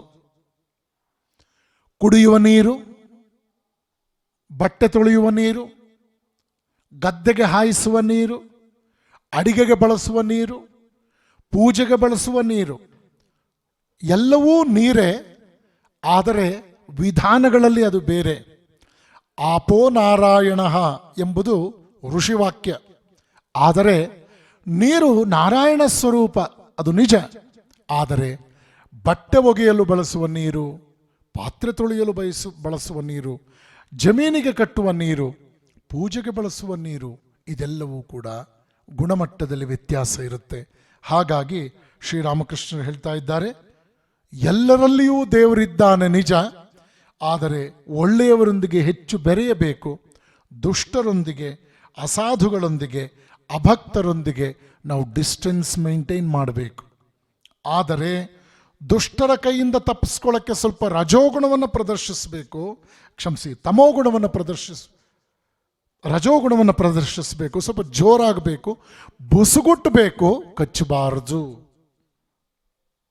ಮುಯಿಗೆ ಮುಯಿ ತೀರಿಸ್ಕೊಳ್ಳೋದಕ್ಕೆ ಹೋಗಬಾರದು. ಇದು ಶ್ರೀರಾಮಕೃಷ್ಣರು ನಮ್ಮ ಮುಂದೆ ಇಟ್ಟಂತಹ ಒಂದು ವಿವೇಕದ ನಡವಳಿಕೆ. ಇನ್ನು ಶ್ರೀರಾಮಕೃಷ್ಣರು ಪ್ರತಿಪಾದಿಸಿದಂತಹ ಪೂಜಾ ವಿಧಾನವನ್ನು, ಅದರ ಬಗ್ಗೆ ಒಂದು ಸ್ಪಷ್ಟತೆಯನ್ನು ಗಮನಿಸುವಂತಹ ಒಂದು ಸಂದರ್ಭ ಇದಾಗಿದೆ. ಶ್ರೀರಾಮಕೃಷ್ಣ ಹೇಳ್ತಾರೆ, ಪ್ರತಿಮಾ ಪೂಜೆಯ ಅವಶ್ಯಕತೆ ಇದೆ. ಭಗವದ್ರೂಪಗಳನ್ನು ಒಪ್ಪಲೇಬೇಕು. ಭಗವಂತ ನಮ್ಮ ಅಂತರ್ಯಾಮಿ. ನಮ್ಮ ಶ್ರದ್ಧೆ, ನಮ್ಮ ಯೋಗ್ಯತೆಗೆ ಅನುಸಾರವಾಗಿ ಭಗವಂತ ವಿವಿಧ ಪೂಜಾ ವಿಧಾನಗಳನ್ನು ನಮಗೆ ದೊರಕಿಸ್ಕೊಟ್ಟಿದ್ದಾನೆ. ತಂದೆಯ ಭಾವಚಿತ್ರವನ್ನು ನೋಡ್ತಾ ನೋಡ್ತಾ ನೋಡ್ತಾ ಅದು ತಂದೆಯನ್ನೇ ನೆನಪಿಸುವಂತೆ ಪ್ರತಿಮಾ ಪೂಜೆ ಮಾಡ್ತಾ ಮಾಡ್ತಾ ಮಾಡ್ತಾ ಮುಂದುವರೆದರೆ ಸತ್ಯದ ರೂಪ ಉದ್ದೀಪನವಾಗುತ್ತದೆ. ಭಗವತ್ ಸಾಕ್ಷಾತ್ಕಾರಕ್ಕೆ ಭಕ್ತಿ ಮಾರ್ಗ ಮತ್ತು ಜ್ಞಾನ ಮಾರ್ಗಗಳೆರಡೂ ಕೂಡ ಸತ್ಯವಾದ ಮಾರ್ಗಗಳೇ ಆಗಿವೆ. ದೇಹ ಬುದ್ಧಿ ಇರುವವರೆಗೂ ಕಲಿಯುಗದಲ್ಲಿ ಅನ್ನಗತ ಪ್ರಾಣ, ಆದ್ದರಿಂದ ಭಕ್ತಿ ಮಾರ್ಗ ಸುಲಭ ಮತ್ತು ಪರಿಣಾಮಕಾರಿ. ಆದರೆ ಸಮುದ್ರದಲ್ಲಿ 10 ಕಡೆ ಮಂಜುಗಡ್ಡೆಯ ಪುಟ್ಟ ಪುಟ್ಟ ಗುಡ್ಡಗಳು ಎದ್ದಿವೆ. ಜ್ಞಾನ ಸೂರ್ಯ ಉದಯಿಸಿದಾಗ ಆ ಮಂಜು ಕರಗಿ ಅದು ಅಖಂಡ ಸಾಗರದಲ್ಲಿ, ಅನಂತ ಸಾಗರದಲ್ಲಿ ತಾನೂ ಕೂಡ ನೀರಾಗಿ ಬೆರೆತ್ಕೊಂಡು ಬಿಡುತ್ತೆ ಅನ್ನೋದು ಹೇಗೆ ಸತ್ಯವೋ ಹಾಗೆಯೇ ಮೂರ್ತ ಪೂಜೆಯನ್ನು ಮಾಡ್ತಾ ಮಾಡ್ತಾ ಮಾಡ್ತಾ, ಪ್ರತಿಮಾ ಪೂಜೆಯನ್ನು ಮಾಡ್ತಾ ಮಾಡ್ತಾ ಮಾಡ್ತಾ ಅದು ಅಮೂರ್ತ ತತ್ವದ ಕಡೆಗೆ ನಮ್ಮನ್ನು ಕೊಂಡೊಯ್ಯುತ್ತೆ. ಹೀಗೆ ಪೂಜೆಯ ಕುರಿತಾಗಿ ಶ್ರೀರಾಮಕೃಷ್ಣರು ನಮಗೆ ಸ್ಪಷ್ಟತೆಯನ್ನು ಕೊಟ್ಟಿದ್ದಾರೆ. ಇನ್ನು ಸಾಂಸಾರಿಕ ಕರ್ತವ್ಯಗಳನ್ನು ಕುರಿತು ಶ್ರೀರಾಮಕೃಷ್ಣರು ಸಂಸಾರಿಗಳಿಗೆ ಕೊಟ್ಟಂತಹ ವಿವೇಚನೆಯ ಮಾತುಗಳು ನೋಡಿ ಎಷ್ಟು ಚೆನ್ನಾಗಿದೆ. ರಾಮಕೃಷ್ಣ ಹೇಳ್ತಾರೆ, ಸಂಸಾರ ದೋಷವಾದುದೇನಲ್ಲ. ಸಂಸಾರದ ಬಗ್ಗೆ ಕೀಳರಿಮೆ ಬೇಡ, ಸಂಸಾರದ ಬಗ್ಗೆ ಉದಾಸೀನತೆ ಬೇಡ. ನೋಡಿ, ಸಂಸಾರದಲ್ಲಿ ನೀವು ಇರಬಹುದು, ಸಾಂಸಾರಿಕ ಕೆಲಸಗಳಲ್ಲೇ ವಿಪರೀತವಾಗಿ ಮುಳುಗಿ ಹೋದರೆ ನಿಮಗೆ ವಾಸ್ತವ ಸತ್ಯ ಕೈತಪ್ಪಿ ಹೋಗುತ್ತೆ. ಜಾಡಮಾಲಿಯೊಬ್ಬ ಮಲವನ್ನು ಹೊರತಾ ಹೊರತಾ ಹೊರತಾ ಅವನಿಗೆ ಮಲದ ಬಗ್ಗೆ ಅಸಹ್ಯ ಭಾವನೆ ಹೇಗೆ ಹೊರಟು ಹೋಗುತ್ತೋ ಹಾಗೆ ಪ್ರಾಪಂಚಿಕರೊಂದಿಗೆ ವಿಪರೀತವಾಗಿ ಒಡನಾಡ್ತಾ ಇದ್ದರೆ, ಸತ್ಸಂಗಕ್ಕೆ ಸದಸದ್ವಿಚಾರಕ್ಕೆ ಓಗೊಡದೇ ಇದ್ದರೆ ನಾವು ಪ್ರಾಪಂಚಿಕರಾಗ್ಬಿಡ್ತೇವೆ. ಅಷ್ಟೇ ಅಲ್ಲ, ಸಾಂಸಾರಿಕ ಕೆಲಸಗಳನ್ನು ನಿರ್ವಹಿಸಬೇಕು ಅನ್ನೋದು ನಿಜ. ಆದರೆ ವಿವೇಕದಿಂದ ನಿರ್ವಹಿಸ್ತಾ ಕಾಲಚಕ್ರ ಉರುಳಿದಂತೆ ಸಾಂಸಾರಿಕ ಕೆಲಸಗಳನ್ನು ಸ್ವಲ್ಪ ಸ್ವಲ್ಪವೇ ಕಡಿಮೆ ಮಾಡಿಕೊಳ್ತಾ ಹೋಗಬೇಕು. ವಿವೇಕರಹಿತವಾದ ಪಾಂಡಿತ್ಯ ನಿಷ್ಪ್ರಯೋಜಕವಾದ್ದು, ಅತಿಯಾದ ಬಾಹ್ಯಾಚಾರ ನಿರರ್ಥಕವಾದ್ದು. ನೆನಪಿಟ್ಕೊಳ್ಬೇಕು, ಹೊರಗಡೆ ಏನೋ ತಾನು ಕರ್ತವ್ಯ ಮಾಡ್ತಾ ಇದ್ದೇನೆ ಅಂತ ಭಾವಿಸ್ತಾನೆ, ಇವರೆಲ್ಲರ ಉದ್ಧಾರಕ್ಕಾಗಿ ಕರ್ತವ್ಯ ಮಾಡ್ತಾ ಇದ್ದೇನೆ ಅಂತ ಭಾವಿಸ್ತಾನೆ. ಆದರೆ ಹೊರಗಡೆ ಅದು ನಿಷ್ಕಾಮ ಕರ್ಮವಾಗಿಯೇ ಕಾಣ್ತಾ ಇರುತ್ತೆ, ಒಳಗಡೆ ಅದು ಸಕಾಮವೇ ಆಗಿಬಿಟ್ಟಿರುತ್ತೆ. ಇದನ್ನು ಗಮನದಲ್ಲಿಟ್ಕೊಂಡು ರಾಮಕೃಷ್ಣ ಹೇಳ್ತಾರೆ, ದಾನ ಧರ್ಮಗಳನ್ನೂ ಕೂಡ ಮಾಡ್ತಾ ಹೋಗಬೇಕು. ಅತಿಯಾಗಿ ಮಾಡೋದಕ್ಕೆ ಹೋಗಿ ಎಲ್ಲೋ ಒಂದು ಕಡೆ ಲೋಕಮಾನ್ಯನಾಗುವ ಗೀಳು ಹುಟ್ಟು ಬಿಡಬಹುದು. ನಮಗೆಷ್ಟೋ ಸಂದರ್ಭಗಳಲ್ಲಿ ಗೊತ್ತಾಗುತ್ತೆ. ಸನ್ಯಾಸಿಗಳು ಕೂಡ ಎಲ್ಲೋ ಒಂದು ಕಡೆ ಅತಿಯಾದ ಸಮಾಜ ಸೇವೆ, ಅತಿಯಾದ ರೀತಿಯಲ್ಲಿ ಸತ್ಕಾರ್ಯಗಳನ್ನು ಮಾಡೋದಕ್ಕೆ ಹೋಗಿ ಜನಗಳಿಗೆ ಆಧ್ಯಾತ್ಮ ಅಂದರೆ ಕೇವಲ ಸೇವೆಯೋ ಎಂಬಂತೆ ಅದು ಸೀಮಿತವಾಗಿಬಿಡುತ್ತೆ, ಸಂಕುಚಿತವಾಗಿಬಿಡುತ್ತೆ. ವಿವೇಕಾನಂದರ ಪತ್ರಗಳಲ್ಲಿ ನಮಗೆ ಗೊತ್ತಾಗತ್ತೆ, ಆಧ್ಯಾತ್ಮಿಕ ಸಾಧನೆಯಲ್ಲಿ ಸೇವೆ ಅಂತಕ್ಕಂಥದ್ದು ಒಂದು ಹಂತ, ಸೇವೆ ಅಂತಕ್ಕಂಥದ್ದು ಒಂದು ವಿಧಾನ. ಆದರೆ ಆಧ್ಯಾತ್ಮಿಕ ಜೀವನದಲ್ಲಿ ಸೇವೆ ಇನ್ಕ್ಲೂಡ್ ಆಗಿದೆ, ಆದರೆ ಸೇವೆಯಷ್ಟೇ ಆಧ್ಯಾತ್ಮಿಕತೆ ಅಲ್ಲ ಅನ್ನುವಂಥ ವಿಷಯ. ಯಾಕೆ ಅಂತಂದರೆ ಎಷ್ಟೋ ಸಂದರ್ಭಗಳಲ್ಲಿ ಈ ಸೇವೆ ಮಾಡ್ತಾ ಮಾಡ್ತಾ ಮಾಡ್ತಾ ಮಾಡ್ತಾ ಎಲ್ಲೋ ಒಂದು ಕಡೆ ಲೋಕಮಾನ್ಯನಾಗೋದಕ್ಕೆ, ಹೆಸರು ಕೀರ್ತಿಗೆ ಶರಣಾಗ್ಬಿಡ್ತಾನೆ ಮನುಷ್ಯ. ಇದನ್ನು ಗಮನಿಸಬೇಕು, ಇದನ್ನು ಗಮನಿಸಬೇಕು. ಇದು ಬಹಳ ಮುಖ್ಯ. ಗೃಹಸ್ಥರಿಗೆ ಶ್ರೀರಾಮಕೃಷ್ಣರು ಸತ್ಸಂಗದ ವಿಷಯವನ್ನು ಎತ್ತಿ ಹಿಡಿದಿದ್ದಾರೆ. ಇದರ ಅರ್ಥ ಏನು ಅಂತಂದರೆ, ಪೂಜ್ಯ ಸ್ವಾಮಿ ಪುರುಷೋತ್ತಮಾನಂದಜಿ ಒಂದು ಮಾತು ಹೇಳ್ತಾ ಇದ್ದರು, ಇವತ್ತು ಸನ್ಯಾಸಿಗಳಿಗೆ ಸತ್ಸಂಗ ಬೇಕಾಗಿದೆ, ಇನ್ನು ಸಾಮಾನ್ಯರ ಪಾಡೇನು ಅಂತ. ಸನ್ಯಾಸಿಗಳಿಗೆ ಸತ್ಸಂಗ ಬೇಕಾಗಿದೆ, ಸಾಮಾನ್ಯರ ಪಾಡೇನು ಅಂತಂದರೆ, ಸತ್ಸಂಗ ಇದ್ದಾಗ ಮಾತ್ರವೇ ನಮ್ಮ ಮನಸ್ಸು ಎಚ್ಚೆತ್ತ ಸ್ಥಿತಿಯಲ್ಲಿರುತ್ತೆ. ಇಲ್ಲದೆ ಇದ್ದರೆ ಎಷ್ಟೋ ಸಂದರ್ಭಗಳಲ್ಲಿ ನಾವು ಅಂದ್ಕೊಂಡಿರ್ತೀವಿ ನಿಷ್ಕಾಮ ಕರ್ಮ ಮಾಡ್ತಾ ಇದ್ದೀವಿ ಅಂತ, ಅದು ಸಕಾಮ ಆಗಿಬಿಟ್ಟಿರುತ್ತೆ. ನಾವು ಅಂದ್ಕೊಳ್ತಾ ಇದ್ದೀವಿ ದಾನ ಧರ್ಮ ಮಾಡ್ತಾ ಇದ್ದೀವಿ ಅಂತ, ಅದು ಲೋಕಮಾನ್ಯತೆಗೆ ಎಡೆ ಮಾಡಿಕೊಟ್ಬಿಟ್ಟಿರುತ್ತೆ. ಆ ಮಜಲಿಗೆ, ಆ ಗೀಳಿಗೆ ಎಡೆ ಮಾಡಿಕೊಟ್ಬಿಟ್ಟಿರುತ್ತೆ ಅಂತಕ್ಕಂಥ ವಿಷಯವನ್ನು ನಾವು ಗಮನಿಸಬೇಕು. ಹಾಗಾಗಿ ಶ್ರೀರಾಮಕೃಷ್ಣರ ಈ ಮಾತುಗಳು ನಮಗೆ ಅರ್ಥ ಆಗುತ್ತೆ. ಹಣವೂ ಕೂಡ ಒಂದು ಉಪಾಧಿ ಅಂತ ಹೇಳ್ತಾರೆ. ವಿಷಯಾಸಕ್ತ ಮನಸ್ಸಿದೆಯಲ್ಲ, ಅದು ನೆನೆದು ಒದ್ದೆಯಾದಂತಹ ಬೆಂಕಿ ಕಡ್ಡಿಯಂತೆ, ಎಷ್ಟೇ ಗೀರಿದ್ರೂ ಕೂಡ ಬೆಂಕಿ ಕಡ್ಡಿ ನಷ್ಟ, ಅದು ಹೊತ್ಕೊಳ್ಳೋದೇ ಇಲ್ಲ. ಇದು ರಾಮಕೃಷ್ಣರು ಕೊಟ್ಟ ಎಚ್ಚರಿಕೆ. ವಿಷಯ ಬುದ್ಧಿ ಮನುಷ್ಯನನ್ನ ಕಪಟಿಯನ್ನಾಗಿಸ್ಬಿಡುತ್ತೆ. ಸತ್ಯವಚನವೇ ಕಲಿಯುಗದಲ್ಲಿ ತಪಸ್ಸು. ಪಾಂಡಿತ್ಯವನ್ನಷ್ಟೇ ಗಳಿಸಿದ್ರೆ ಸಾಲದು. ಪಂಡಿತ ಇದಾನಲ್ಲ, ಎಷ್ಟೋ ಸಂದರ್ಭದಲ್ಲಿ ಅವನು ಕಾಮಕಾಂಚನಾಸಕ್ತನಾಗಿರ್ತಾನೆ. ಇದು ಹೇಗೆ ಅಂದರೆ, ರಣಹದ್ದು ಎತ್ತರದಲ್ಲಿ ಹಾರ್ತಾ ಇರುತ್ತೆ, ಆದರೆ ಅದರ ಗಮನವೆಲ್ಲ ಕೆರೆ ದಂಡೆಯ ಮೇಲೆ ಬಿದ್ದಿರ್ತಕ್ಕಂಥ ಶವದ ಕೊಳೆತ ಪ್ರಾಣಿಗಳ ಮಾಂಸದ ಮೇಲೆ ಅಂತ. ಆದ್ದರಿಂದ ವಿವೇಕ ವೈರಾಗ್ಯಗಳು ಬೇಕು ಪಾಂಡಿತ್ಯದ ಜೊತೆ ಜೊತೆಗೆ ಅಂತ ಶ್ರೀರಾಮಕೃಷ್ಣರು ಹೇಳ್ತಾ ಇದ್ದಾರೆ. ಆಸಕ್ತಿ ಅಂತಕ್ಕಂಥದ್ದು ಅವಿದ್ಯಾಮಾಯಿಯ ಸಂಸಾರಕ್ಕೆ ಸೇರುತ್ತೆ. ದಯೆ, ಭಕ್ತಿ, ವೈರಾಗ್ಯ ಇದು ವಿದ್ಯಾ ಸಂಸಾರಕ್ಕೆ ಸೇರುತ್ತೆ ಎನ್ನುವಂಥದ್ದನ್ನು ಶ್ರೀರಾಮಕೃಷ್ಣರು ನಮ್ಮ ಪರಿಚಯಕ್ಕೆ ತರ್ತಾರೆ. ಇನ್ನು ಇವತ್ತು ಜಗತ್ತಿನಲ್ಲಿ ಬಹಳ ಬರ್ನಿಂಗ್ ಇಶ್ಯೂ ಅಂತಲೇ ಕರೀಬಹುದು ಈ ಜಾತಿ ವ್ಯವಸ್ಥೆ. ಇದರ ಬಗ್ಗೆ ಶ್ರೀರಾಮಕೃಷ್ಣರು ಹೇಳಿದಂಥ ಅದ್ಭುತವಾದ ಒಂದು ಮಾತಿದೆ. ಅವ್ರು ಹೇಳ್ತಾರೆ, ಜಾತಿ ಪದ್ಧತಿಯನ್ನು ಒಂದು ವಿಧಾನದಿಂದ ತೊಡೆದು ಹಾಕಬಹುದು, ಅದೇ ಭಕ್ತಿ ಮಾರ್ಗ. ಭಕ್ತಿ ದೊರೆತ ನಂತರ ದೇಹ, ಮನಸ್ಸು, ಆತ್ಮಗಳು ಶುದ್ಧವಾಗುತ್ತೆ. ಭಕ್ತರಿಗೆ ಜಾತಿ ಎಂಬುದಿಲ್ಲ. ಪ್ರಾಣಿಗಳ ಚರ್ಮವನ್ನು ಮುಟ್ಟೋದಕ್ಕೆ ಅಸಹ್ಯ, ಅದು ಮಲಿನ. ಆದರೆ ಪ್ರಾಣಿಗಳ ಚರ್ಮ ಹದವಾದ ಮೇಲೆ ಅದನ್ನು ಗರ್ಭಗುಡಿಯವರೆಗೂ ಕೂಡ ನಾವು ಕೊಂಡೊಯ್ಯಬಹುದು ಅಂತ ಶ್ರೀರಾಮಕೃಷ್ಣರು ಹೇಳ್ತಾರೆ. ಭಕ್ತಿ ಮಾರ್ಗ ವ್ಯಕ್ತಿಯನ್ನ ಅಸ್ಪೃಶ್ಯತೆಯಿಂದ ಸ್ಪೃಶ್ಯ ಹಂತಕ್ಕೆ ಏರಿಸ್ಬಿಡುತ್ತೆ. ಆದ್ದರಿಂದ ಭಗವದ್ಭಕ್ತರದ್ದೇ ಒಂದು ಜಾತಿ, ಭಕ್ತನಿಗೆ ನಿಜಕ್ಕೂ ಜಾತಿ ಇಲ್ಲ.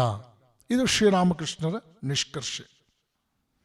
ಶ್ರೀರಾಮಕೃಷ್ಣರೇ ಈ ಗೃಹಸ್ಥಾಶ್ರಮದ ಸವಾಲುಗಳ ಬಗ್ಗೆ ಇಷ್ಟು ಬೆಳಕು ಚೆಲ್ಲಿ ಕಡೆಗೊಂದು ಮಾತು ಹೇಳ್ತಾರವರು, ನಾನು ಒಬ್ಬ ಗೃಹಸ್ಥನಾಗಿ ಯಾವ ಉತ್ಕಟ ಮಟ್ಟದಲ್ಲಿ ಸಾಧನೆ ಮಾಡಿದ್ದೇನೋ, ನನ್ನ ಸನ್ಯಾಸಿ ಶಿಷ್ಯರು 16 ಆಣೆ ನನ್ನ ಸಾಧನೆಯಲ್ಲಿ ಒಂದಾಣೆ ಮಾಡಿ ತೋರಿಸ್ಲಿ. ಇದು ಶ್ರೀರಾಮಕೃಷ್ಣರು ನಮ್ಮ ಮುಂದಿಟ್ಟ ಒಂದು ಎಚ್ಚರಿಕೆ ಮತ್ತು ಸವಾಲಿನ ಮಾತೇ ಇದು. ಇದು ಬದುಕಿನಲ್ಲಿ ಎಷ್ಟು ಎಚ್ಚರಿಕೆಯಿಂದ ಬದುಕಬೇಕು ಅಂತಕ್ಕಂಥದ್ದಕ್ಕೆ ಇರ್ತಕ್ಕಂಥ ಒಂದು ಮಾತು. ನಾನೊಬ್ಬ ಗೃಹಸ್ಥನಾಗಿ ಯಾವ ಮಟ್ಟದಲ್ಲಿ ಸಾಧನಾ ಜೀವನವನ್ನು ಮಾಡಿದ್ದೇನೋ, ನನ್ನ ಸನ್ಯಾಸಿ ಶಿಷ್ಯರು 16 ಆಣೆಯಲ್ಲಿ ಒಂದು ಆಣೆಯನ್ನು ಅನುಸರಿಸಿ ತೋರಿಸ್ಲಿ. ಬಹುಶಃ ಮುಂದಿನ ದಿನಗಳಲ್ಲಿ ಸ್ವಾಮಿ ವಿವೇಕಾನಂದರು ಇದೇ ಮಾತನ್ನು ಗಮನಿಸಿ, ತಮ್ಮ ಗುರುದೇವರ ಜೀವನವನ್ನು ಗಮನಿಸಿ ಅವರು ಹೇಳಿದ್ದು ಅಂತ ಅನಿಸುತ್ತೆ. ಆದರ್ಶ ಗೃಹಸ್ಥನಾಗುವುದು ಆದರ್ಶ ಸನ್ಯಾಸಿಯಾಗುವಷ್ಟೇ ಕಷ್ಟ ಅನ್ನುವಂಥದ್ದು. ಇನ್ನು ಉಪನ್ಯಾಸದ ಕಡೆಯ ವಾಕ್ಯಕ್ಕೆ ಬಂದಿದ್ದೇನೆ. ನಾವು ಗಮನಿಸ್ತೇವೆ, ಅರ್ಜುನನಿಗೆ ಶ್ರೀಕೃಷ್ಣ ಅವನೆಲ್ಲ ಸಂಶಯಗಳನ್ನು ಪರಿಹರಿಸಿದಂತಹ ಒಂದು ಅದ್ಭುತವಾದ ವಿಚಾರ ನಮಗೆ ಮಹಾಭಾರತದಲ್ಲಿ ಸಿಗುತ್ತೆ. ದ್ವಾಪರ ಯುಗದಲ್ಲಿ ಸಿಗುತ್ತೆ. ಈ ವಿಚಾರವನ್ನ ಪೂಜ್ಯ ಸ್ವಾಮಿ ರಂಗನಾಥಾನಂದಜಿಯವರು ಭಗವದ್ಗೀತೆಯನ್ನು ಕುರಿತಾಗಿ ಒಂದು ವಾಕ್ಯದಲ್ಲಿ ಬರೀತಾರೆ. Gita is a heroic message from a heroic teacher to a heroic student ಅಂತ. ಹಾಗೆಯೇ ಭಗವಾನ್ ಶ್ರೀರಾಮಕೃಷ್ಣರು ತಮ್ಮ ಶಿಷ್ಯ ನರೇಂದ್ರನಾಥನನ್ನ ಅದ್ಭುತವಾಗಿ ರೂಪಿಸಿ ಇಡೀ ಪ್ರಪಂಚಕ್ಕೆ ಆತ ದಿಕ್ಸೂಚಿಯಾಗುವಂತೆ ಆಶೀರ್ವದಿಸಿದರು. ಜಗನ್ಮಾತೆ ಲೋಕ ಶಿಕ್ಷಣಕ್ಕೆ ಲೈಸೆನ್ಸ್ ಕೊಡ್ತಾಳೆ. ಶುಕದೇವನಿಗೆ ಲೈಸೆನ್ಸ್ ಕೊಟ್ಟಿದ್ಲು, ನಾರದ ಮಹರ್ಷಿಗಳಿಗೆ ಲೈಸೆನ್ಸ್ ಕೊಟ್ಟಿದ್ಲು, ಶ್ರೀ ಶಂಕರಾಚಾರ್ಯರಿಗೆ ಲೈಸೆನ್ಸ್ ಕೊಟ್ಟಿದ್ಲು. ಈಗ ನನ್ನ ನರೇಂದ್ರನಿಗೆ ಜಗನ್ಮಾತೆ ಲೈಸೆನ್ಸ್ ಕೊಟ್ಟಿದ್ದಾಳೆ. ಅವಳು ಲೈಸೆನ್ಸ್ ನೀಡದೆ ಲೋಕ ಶಿಕ್ಷಣ ಮಾಡೋದಕ್ಕೆ ಆಗೋದಿಲ್ಲ. ಇದನ್ನು ನಾವು ಗಮನಿಸಬೇಕು. ಶಂಕರಾಚಾರ್ಯರಿಗೆ ಜಗನ್ಮಾತೆ ಲೈಸೆನ್ಸ್ ಕೊಟ್ಟಿದ್ದರಿಂದ 1000 ವರ್ಷಗಳ ಕಾಲ ಅವರು ಜಗತ್ತಿನ ಕತ್ತಲನ್ನು ಹೋಗಲಾಡಿಸೋದಕ್ಕೆ ಸಾಧ್ಯವಾಯಿತು. ಶುಕದೇವ, ನಾರದ, ಶಂಕರಾಚಾರ್ಯ ಮತ್ತು ವಿವೇಕಾನಂದರು, ಈ 4 ಜಗನ್ಮಾತೆ ಲೈಸೆನ್ಸ್ ಕೊಟ್ಟಿದ್ದಾಳೆ ಅಂತಕ್ಕಂಥದ್ದು ಶ್ರೀರಾಮಕೃಷ್ಣರ ನಿಖರ ನಿಲುವು. ಭಗವಾನ್ ಶ್ರೀರಾಮಕೃಷ್ಣರ ಈ ಮಾತನ್ನು ಅವಲೋಕಿಸಿದಾಗ ಶಂಕರ ಭಗವತ್ಪಾದರು ಈ ಜಗತ್ತಿನಲ್ಲಿ ಮಾಡಿದಂತಹ ಆ ಶ್ರೇಷ್ಠವಾದ ಕಾರ್ಯ ನಮ್ಮ ಕಣ್ಣಿಗೆ ಕಟ್ಟಿದಂತಿದೆ. ಜಗತ್ತಿನ ಉದ್ದಗಲಕ್ಕೂ ಕೂಡ ಇವತ್ತು ಅದ್ವೈತ ಸಿದ್ಧಾಂತದ ಶ್ರೇಷ್ಠವಾದ ಪ್ರಭಾವವನ್ನು ನಾವು ನೋಡೋದಕ್ಕೆ ಸಾಧ್ಯವಿದೆ. ಹಾಗಾಗಿ ಈ ಯುಗ ಪ್ರವರ್ತಕರಾದ ಶ್ರೀರಾಮಕೃಷ್ಣರು, ಆಚಾರ್ಯಾಣಾಂ ಮಹಾಚಾರ್ಯೋ ಎಂದು ಸ್ತುತಿಸಲ್ಪಟ್ಟ ಶ್ರೀರಾಮಕೃಷ್ಣರು ಜಗತ್ತಿಗೆ ನೀಡಿದಂತಹ 10 ಸಂದೇಶಗಳಲ್ಲಿ ನಿಖರವಾಗಿ ಅವರು ನಮಗೆ ತೋರಿಸಿದಂತಹ ಸತ್ಯಗಳಲ್ಲಿ ಇದು ಕೂಡ ಒಂದು. ಜಗನ್ಮಾತೆ ಶಂಕರಾಚಾರ್ಯರಿಗೆ ಲೋಕ ಶಿಕ್ಷಣಕ್ಕೆ ಲೈಸೆನ್ಸ್ ಕೊಟ್ಟಿದ್ಲು, ಈಗ ನರೇಂದ್ರನಿಗೆ ಲೈಸೆನ್ಸ್ ಕೊಟ್ಟಿದ್ದಾಳೆ. ಈ ನರೇಂದ್ರನೇ ನಮ್ಮ ಮುಂದಿನ ಸ್ವಾಮಿ ವಿವೇಕಾನಂದರು. ಶ್ರೀರಾಮಕೃಷ್ಣರ ಕುರಿತಾಗಿ ರಾಷ್ಟ್ರಕವಿ ಕುವೆಂಪು ಅವರು ಶ್ರೀರಾಮಕೃಷ್ಣ ವಚನವೇದ ಗ್ರಂಥದ ಮುನ್ನುಡಿಯಲ್ಲಿ ಕೆಲವು ವಾಕ್ಯಗಳನ್ನು ದಾಖಲಿಸ್ತಾರೆ. ಈ ವಾಕ್ಯಗಳು ಕಣ್ಣು ತೆರೆಸುವಂಥದ್ದು. ಎಷ್ಟು ಸರ್ವಜನ ಸಾಮಾನ್ಯ ರೂಪದಲ್ಲಿ, ಇಷ್ಟು ಸರ್ವ ಸುಲಭ ರೂಪದಲ್ಲಿ ಭಗವಂತ ಹಿಂದೆಂದೂ ಅವತರಿಸಿರಲಿಲ್ಲ. ಭಗವದ್ವಾಣಿ ತಾನೆಂದೂ ಕೃತಿಗೊಂಡಿರಲಿಲ್ಲ. ಶ್ರೀರಾಮಕೃಷ್ಣರನ್ನು ಕುರಿತು ಅವರು ಹೇಳಿದಂಥ ಮೊದಲನೇ ವಾಕ್ಯ ಇದು. ಎರಡನೇ ವಾಕ್ಯ, ಸರ್ವಧರ್ಮ ಸಮನ್ವಯ ದೃಷ್ಟಿಯನ್ನು ಸ್ಪಷ್ಟವಾಗಿ, ಅನುಭವಪೂರ್ವಕವಾಗಿ, ಸರ್ವಜನ ಸುಲಭ ಗ್ರಾಹ್ಯವಾಗಿ, ಪ್ರಭಾವಯುತವಾಗಿ, ಮುಂದಿನ ಶಬ್ದ ಬಹಳ ಮುಖ್ಯ, ಕ್ರಾಂತಿಪೂರ್ಣವಾದರೂ ಸಂಪ್ರದಾಯ ಅವಿರುದ್ಧವೆನ್ನುವಂತೆ ಲೋಕ ಸಮಸ್ತಕ್ಕೂ ತೋರಿ ಸಾರಿದವರೆಂದರೆ ಭಗವಾನ್ ಶ್ರೀರಾಮಕೃಷ್ಣರು. ನೋಡಿ, ಈ ವಾಕ್ಯದಲ್ಲಿ ಅವರು ಹೇಳ್ತಾರೆ, ಸರ್ವಧರ್ಮ ಸಮನ್ವಯ ದೃಷ್ಟಿಯನ್ನ ಶ್ರೀರಾಮಕೃಷ್ಣರು ಜಗತ್ತಿಗೆ ಸ್ಪಷ್ಟವಾಗಿ ಅನುಗ್ರಹಿಸಿದರು, ಅನುಭವಪೂರ್ವಕವಾಗಿ ಅನುಗ್ರಹಿಸಿದರು, ಸರ್ವ ಜನರು ಸುಲಭವಾಗಿ ಗ್ರಹಿಸುವ ರೀತಿಯಲ್ಲಿ ಅನುಗ್ರಹಿಸಿದರು, ಅತ್ಯಂತ ಪ್ರಭಾವಯುತವಾಗಿ ಅನುಗ್ರಹಿಸಿದರು.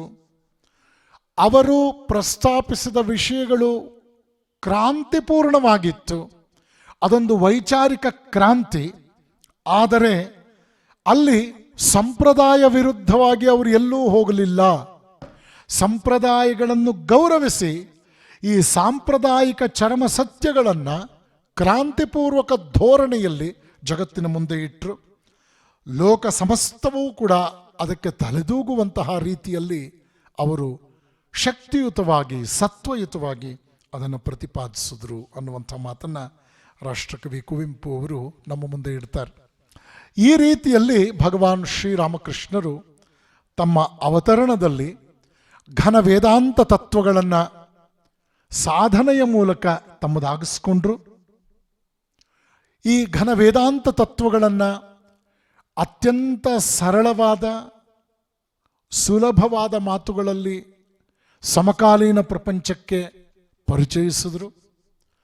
ಘನ ವೇದಾಂತ ಸನಾತನ ಪರಂಪರೆಯ ತತ್ವಗಳ ಮುಂದುವರಿಕೆಗೆ ಅವರ ಪ್ರೇರಣೆ ನರೇಂದ್ರನಾಥ ಮೊದಲಾದ ಅವರ ಯುವ ಶಿಷ್ಯರ ಮೇಲೆ ಆಗಿ ಮುಂದೆ ಸನ್ಯಾಸಿಗಳ ಸಂಘವೊಂದು ಪ್ರಾರಂಭವಾಗಿ ಶ್ರೀರಾಮಕೃಷ್ಣ ಮಹಾಸಂಘ ಇಂದು ಜಗತ್ತಿಗೆ ಒಂದು ಮಹಾನ್ ಆಧ್ಯಾತ್ಮಿಕ ಪಥದರ್ಶಿಯಾಗಿ ಜನರ ಹೃನ್ಮನಗಳಲ್ಲಿ ಗೌರವಾದರಗಳಿಗೆ ಪಾತ್ರವಾಗಿದೆ. ಬುದ್ಧ ಸನ್ಯಾಸಿಗಳ ಪಡೆಯನ್ನು ಕಟ್ಟಿದ, ಶಂಕರಾಚಾರ್ಯರು ಸನ್ಯಾಸಿಗಳ ಪಡೆಯನ್ನು ಕಟ್ಟಿದರು. ಶಂಕರಾಚಾರ್ಯರು ಪ್ರತಿಪಾದಿಸಿದ ದಶನಾಮಿ ಸಂಪ್ರದಾಯದ ಈ ಒಂದು ಸನ್ಯಾಸಿಗಳ ಪಡೆ ರಾಮಕೃಷ್ಣ ಮಹಾಸಂಘದ ಮೂಲಕ ಮುಂದುವರಿಯಿತು. ರಾಮಕೃಷ್ಣ ಮಹಾಸಂಘದ ಸನ್ಯಾಸಿಗಳು ಕೂಡ ಅದ್ವೈತ ಸಿದ್ಧಾಂತದ ಪ್ರತಿಪಾದಕರಾಗಿ ದಶನಾಮಿ ಸಂಪ್ರದಾಯದ ಪರಂಪರೆಯಲ್ಲೇ ಬರ್ತಾರೆ.